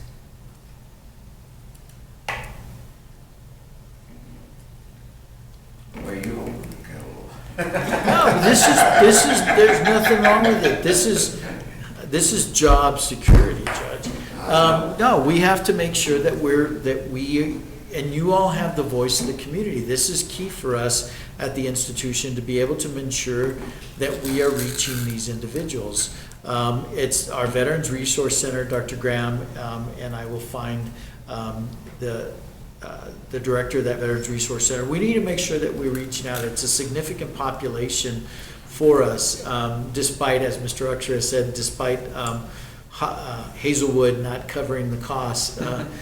They have upped what they provide to the college, not necessarily the level that obviously covers everything, but we want to make sure that we're continuing to move forward with these. And the biggest thing that I run into is the GED for a 60-year-old. Here. Yeah. What was that? I'm sorry? The GED for a 60-year-old. Text, email. They say, well, the state won't allow it. I said, I'm giving you a court order to teach this kid. Because if you don't, he's gonna go home and sit on his butt for a year, watching TV, or getting else, drugs. I said, we got to push this GED, and I want that in a 2-hour course. How can we get these kids? Because if you get a GED, we can get them enrolled in college. That's correct. That's right. And they're eligible And for they can Pell start Grants. and college so- at 17. Right. Or 16 even, if they go through the GED program.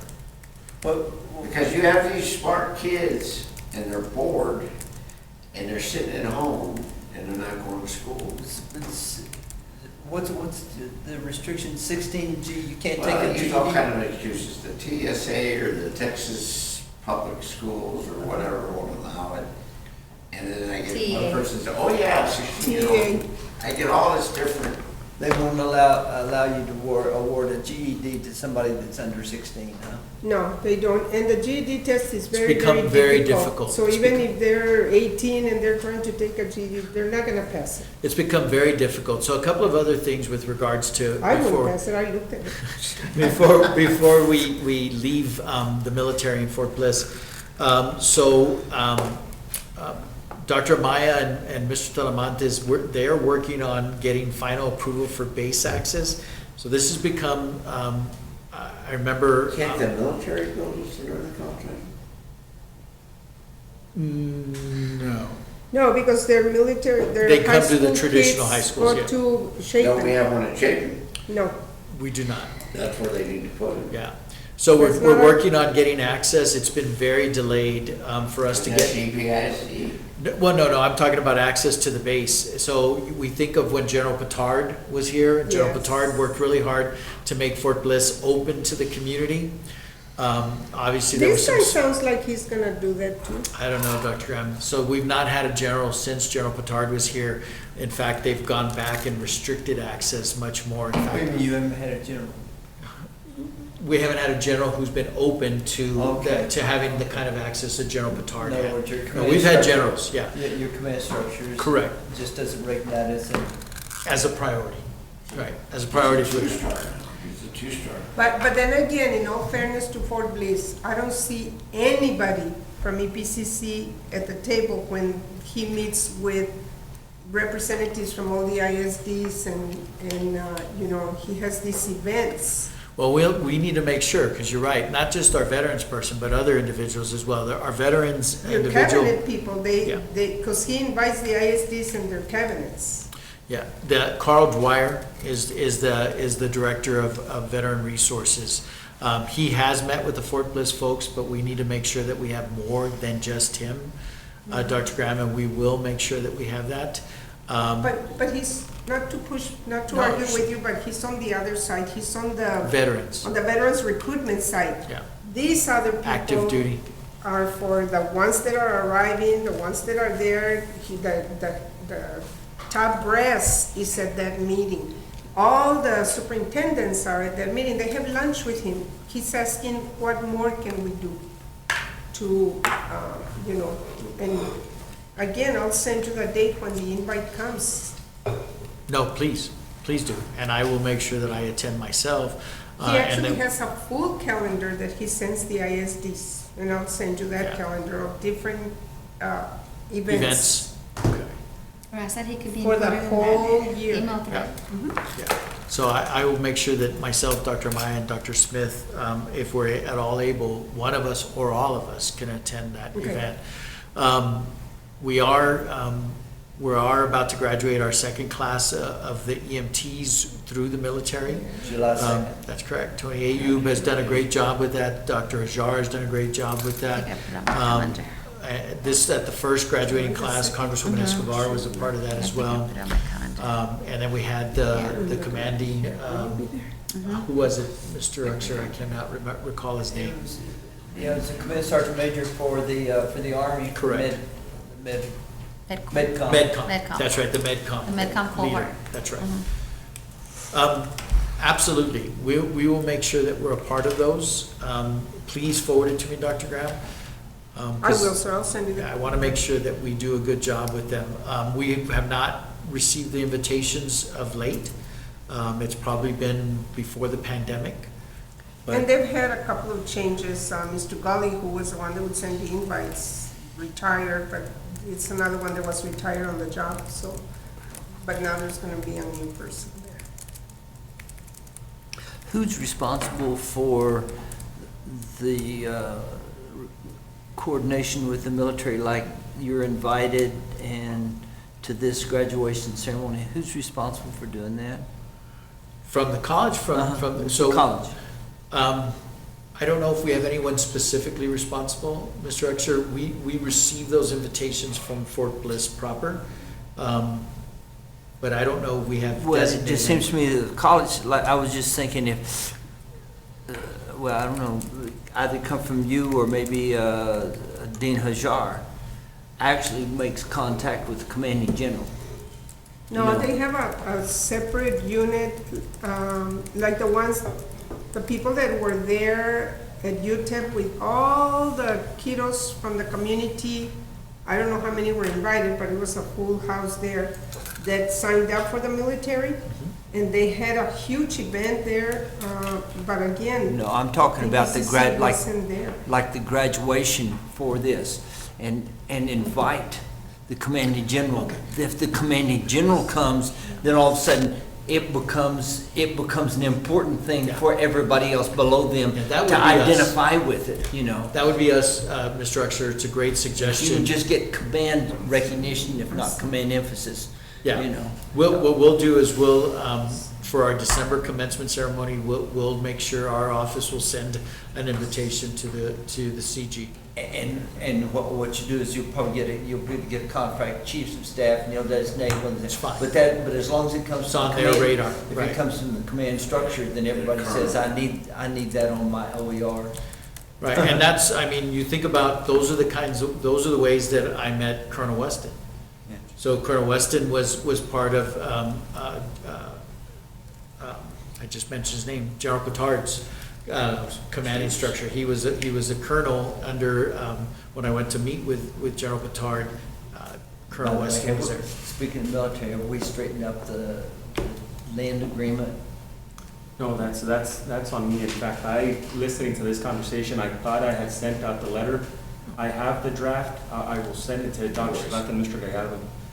So But I do this- have the letter. Completes the It should agreement complete that the we no cycle. longer have an agreement? Yes, the thought process would be, without getting too much into detail in open session, is just to kind of let them know what our enrollment is, especially after the pandemic, and based on the presentation that you just heard from Dr. Serrata, and just to kind of let them know that that's the situation that we find ourselves in. And we understand that if they Yes. need that land. Okay. Talking But about, it relieves us from any obligation. talking about graduation, we need to have 3. 950. She's traumatized, That was torture. but at least you In made the it. spring for sure. Whatever. I Right. mean, Same you day, got- just 3. You just have one of the 10 to 12, 12 to 2, or 1 to 2. Yeah. Well, didn't we in December also have some students sitting on the stands? We may need to look at 3. So I agree, we probably look at 10:30. Can we do the early college high schools? So a couple of things, Judge, that's a great point. So when I arrived at the college in 2012, in May of 12, we used to have the early college high schools separate and apart and had their own ceremonies. Okay, so my understanding was that in May of 12, that those high school students would receive their diploma and walk out of the dawn. So by the end of graduation, there was no one left on the floor. And the request was, can we have them with their programs? And so we granted that, and they're in with college, they're college students. It's That's for exactly the what I was whole gonna family. say. Right, so they're Yeah. graduating with college students, but They I do should. agree that we've gotten too large. So we'll look at 10:30, I'd probably say just ballparking it, 10:30, 2 o'clock, and then 5:30 or 6. I think that's probably what we're gonna have to do. The only reason I caution to go too early, because we have the students there 2 hours before we start. So if we go 10 o'clock, the students are gonna have to be there 7:30, 8 o'clock in the morning, much like the high schools, Dr. Graham, I just experienced that. In fact, I still have, What I time was didn't, it was. Now you have it was PTSD. it was at 1 o'clock in the afternoon, so I still have the sunburn. But He didn't that's, go in with. that's something right now, that we're looking at 10, 2, and 6. But we will make sure that we have a third ceremony. That was Yeah, really they should. They don't And I was the one who wrote like you were. I don't know how you did But it. they should invite. Did what? They'll give Remember him that big doing one it. you wrote? Yeah. Especially You didn't like, understand, gonna he's be got perfect this for his own little child. support. I wish I did, I underneath need the- to, they're called shoulders. I need to, yeah, it's heavy, it is. What happens, graduation, all the trustees line up, and with Does the anybody exception have of anything COVID, else for you Dr. wind up Strauss? shaking hands with everyone Oh, who okay. graduates. Of course you Let's see. And then by the end of the. Go down your list. second Oh, session, the you're rural, like this. where are we on trying to get more training opportunities to the rural communities, because again, when I saw at the graduation, I was talking to the superintendent from Favens. Yep. And they're offering an entire building. Why aren't we taking advantage of that community, along with Sanelli and Tornillo, and even for Hancock?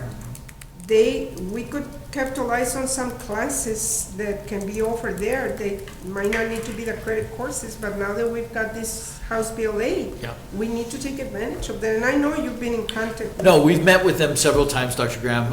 He's been, from my perspective, a pleasure to work with. We've met with him with our cabinet level folks that are continuing. We've had Dr. Penley there to ensure that we're meeting the SACS requirements, that we're not violating any of those.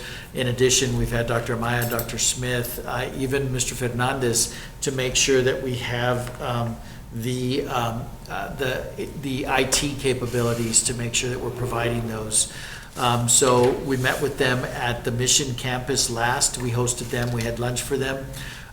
They have since had graduation and a little bit of summer for them, but we're continuing. We have plans to roll things out for this fall.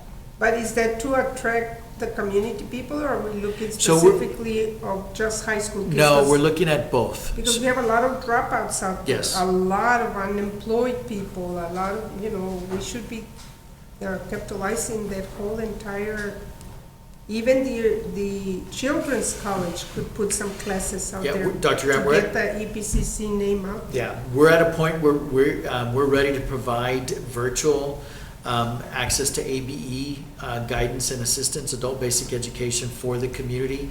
So we're moving forward with that. And I would imagine that we'll have launches for this for the fall semester with the school district.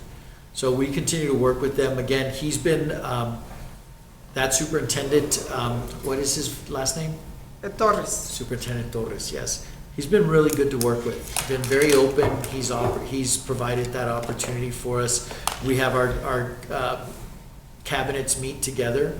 And then we're also looking at the possibility for them to be eligible for community members there, to be eligible for the Opportunity High School. So I'll share with you, the Opportunity High School is really open to anyone that's 18 or over. We're going to focus on the 24-year-olds and older.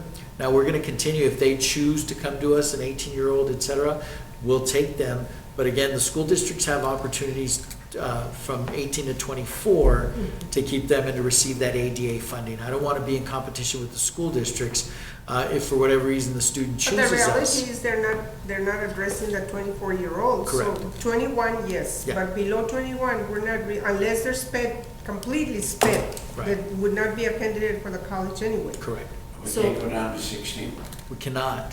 You can't, below 18, we cannot. They have to be at the You high school. already know that. It's like, Why can't we lower it to 16? You need the legislature to do yeah, that. go politic, My brother. point, so we need to go down to the legislature and say, yo, listen to these kids. Right. Question, Yes, sir. totally different. Yeah. And believe me, I'm not questioning your leadership. No. However, Yeah. is However, there however, let me question. Okay, forget Oh, it. here it comes. would there, this is the question, would there be a benefit to opening up a trustee dean's meeting where the deans could come, and because that's what, they're, the line of communication is from the deans to you, to Yeah, us. yeah. However, you can see that the deans, periodically, one or more of the deans will come to the board meeting and it's sort of like they said, listen, but would there be, and I don't know, I mean, I'm sitting here, but would there be value of us having some way to have the deans actually sit in or have some sort of interaction with us, and that what happened is that's where it comes into your communication. You have to do it so that everybody realizes that you're the man for them, you're the one in The charge. trustees would have to understand. Yeah. Can't micromanage. Right. So- Exactly, that's what I said, Yeah, okay? so a couple of things, Mr. Uxer. So. But I'm curious as to. Yeah. So a couple of things. So all of the deans that report to Dr. Smith attend the board meetings. There may be times where you have a dean who's working on a doctorate program who's out, but by and large, I believe Dr. Smith has 12, 13 deans that report to him. So what I do from the dais is I look out at the audience and I count. And there's usually 10 to 12 deans that are in attendance. They sit scattered throughout the audience, but they're there. Or they access the Are there virtual. online? Those, that's right, because we have a couple for health reasons among others that may choose to view it online. I have regular cabinet meetings, and so obviously my cabinet is in front of the board, and they hear everything front and center from what the board directs us during the meetings. So as a result, we discuss what the board has tasked us with accomplishing at the cabinet meetings, and then the expectation, and I know that it occurs, that the vice presidents and AVPs meet with their respective staffs. So from my perspective, I think we have a communication process that's in place. If we need to strengthen it, we will. My caution of trustees meeting with deans is SACS, COC would have some concerns. But that was the reason that we had added to the board agendas those presentations. Yeah, So that and when they- we want more That's correct. information, they do their presentations. That's You know, correct. I do- And I realize that it opens up the questions about, hey, bypassing any one or more of an established chain, but I would just. In fact, I'll share with you all, we're gonna be bringing to the board, not this month, but at the July board meeting, some processes and procedures where the board will have less involvement on some of the hiring. Because right now, everything comes to the board. I'll remind the board, I work for the board, That's right. directly for the board. Legal counsel works directly for the board. The external auditor works Did you hear directly that? for the board. Everyone else has a reporting line through me. And so Yeah. we're gonna correct that because we wanna make sure we're not that SACS doesn't say, why do you have this going into the board? So we're gonna correct that, we have that process in place. I certainly understand and I get it. We also hold the state of the colleges, the town halls where we always make sure that the board is welcome so that they know that the board's there as well. So we'll continue to expand those opportunities. I'll leave it there. I think that's fine. Yeah. People call me all the time, I want a job, go to HR. I hire one person. You can refer them to the website instead of HR. I just think, I can't hire, I hire two people, the lawyer and the president, that's it. And the external auditor. Yeah, the external auditor. Yeah. Add it to your list. I just make it very, very, very pointedly that. But I think we have the opportunity with what we have on our board agendas, that if we want more information specifically on something that we've asked to happen, that we let the president know so he can bring the right people there. That's all he's done. He's never said no. Give us some presentation. They love to talk, you see them, they go there and have TV. We have timed them. Is there anything else that you want us to focus on as an institution? Again, shared a lot of information of where we're headed with the legislature. I know it seems so far away, but I'll share with the board as well. We will begin, Bell and I will begin to work on scheduling our legislative meetings with our delegation. So we will hold those probably in late July, probably more than likely in August. And what we do with this is we don't have a quorum. We have 3 board members, and they choose which ones they're going to attend. But we have a meeting with the board, a segment of the board and I, with Senator Blanco, with Representative Gonzalez, Representative Moody, Representative Ordaz, now Representative Bettis, in all likelihood. And so we meet with them. We've been fortunate in the past delegations. So Dr. Gonzalez has been a part of appropriations, and she was vice chair of the subcommittee on higher education. That was very helpful. Representative Moody has served as Speaker Pro Tem in the past and has chaired committees. They've been incredible. Ordaz has been on key committees. Ortega was on higher ed, which was very helpful to us as well. So we want to make sure that we bring them in and share our legislative agenda with them so that they can be helpful. Yes, we have them at 1309 at the college's restaurant. We have them there. We provide lunch to them, the board, and they dine while I present what our priorities are for them. So we'll have those in August. We'll schedule those. With the commissioners. So we start with the delegation, and then after the delegation, we reach out to the county judge and the commissioners, and we ask them, again, we don't want them to break quorum, so we ask them to bring one or two together, and then we reach out to the mayor and city council as well. And Dr. we will Serrata, continue. thank you for the event that you held for the retirees. I think you have another one planned for December? We do, Dr. Graham, and I want to give full credit to Dr. Moe. I tasked her with that. She did a tremendous job.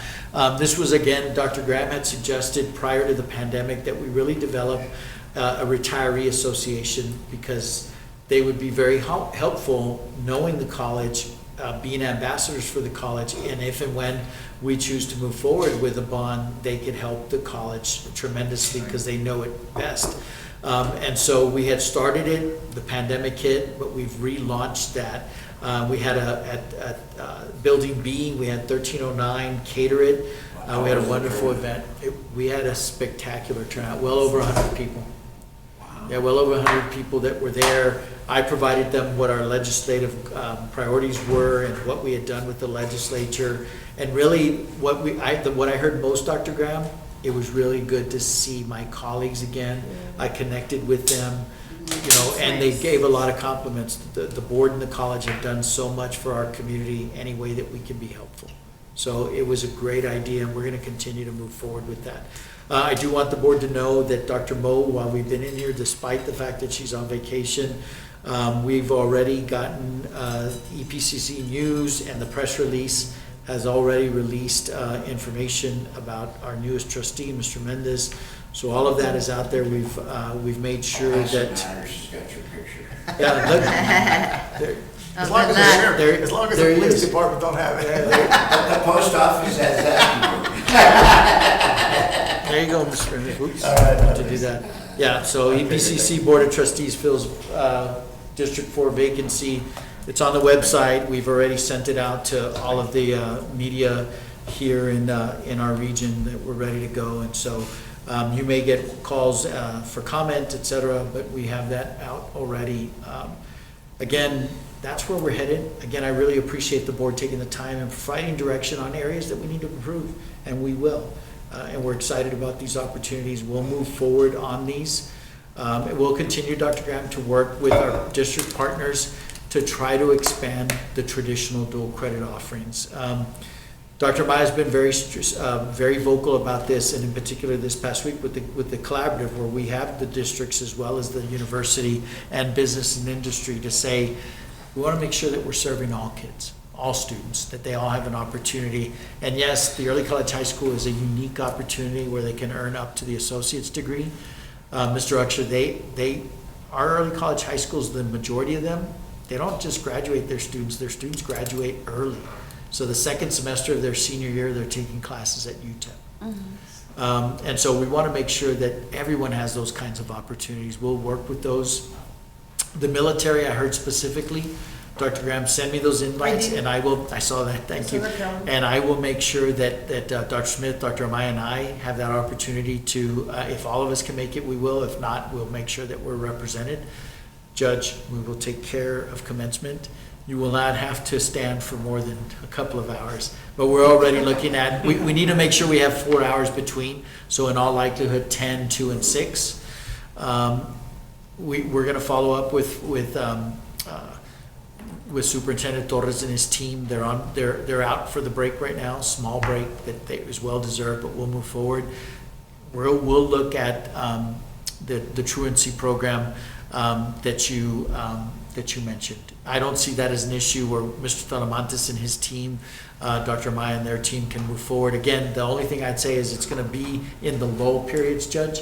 So right now we're running very hard on getting first-time in college students and getting enrollment in. I can tell you right Yeah. now, it's because of the way the legislature wrote the truancy law in 15. Yeah. We don't get most of our cases until the spring. Okay, well, that's a good time, in the Because spring. they write these stupid 45-day contracts, and the next day they break it, but they still wait the whole 45 days before they bring them to court. I said, if they break the contract on the second day, bring them to court. No, we gotta wait. Why do you have to wait? You're wasting 45, that's 3 months. Yeah. It's ridiculous, but I can't. Dr. Serrata, when is he gonna go through the orientation? Yeah. Only So- so so- the key piece that if so they good, ask him for Dr. questions and stuff, that the, So Dr. Graham, you're so good, and Bell and I have been working on this. We actually have the vice presidents that will present to Mr. Mendez, prepping their presentations.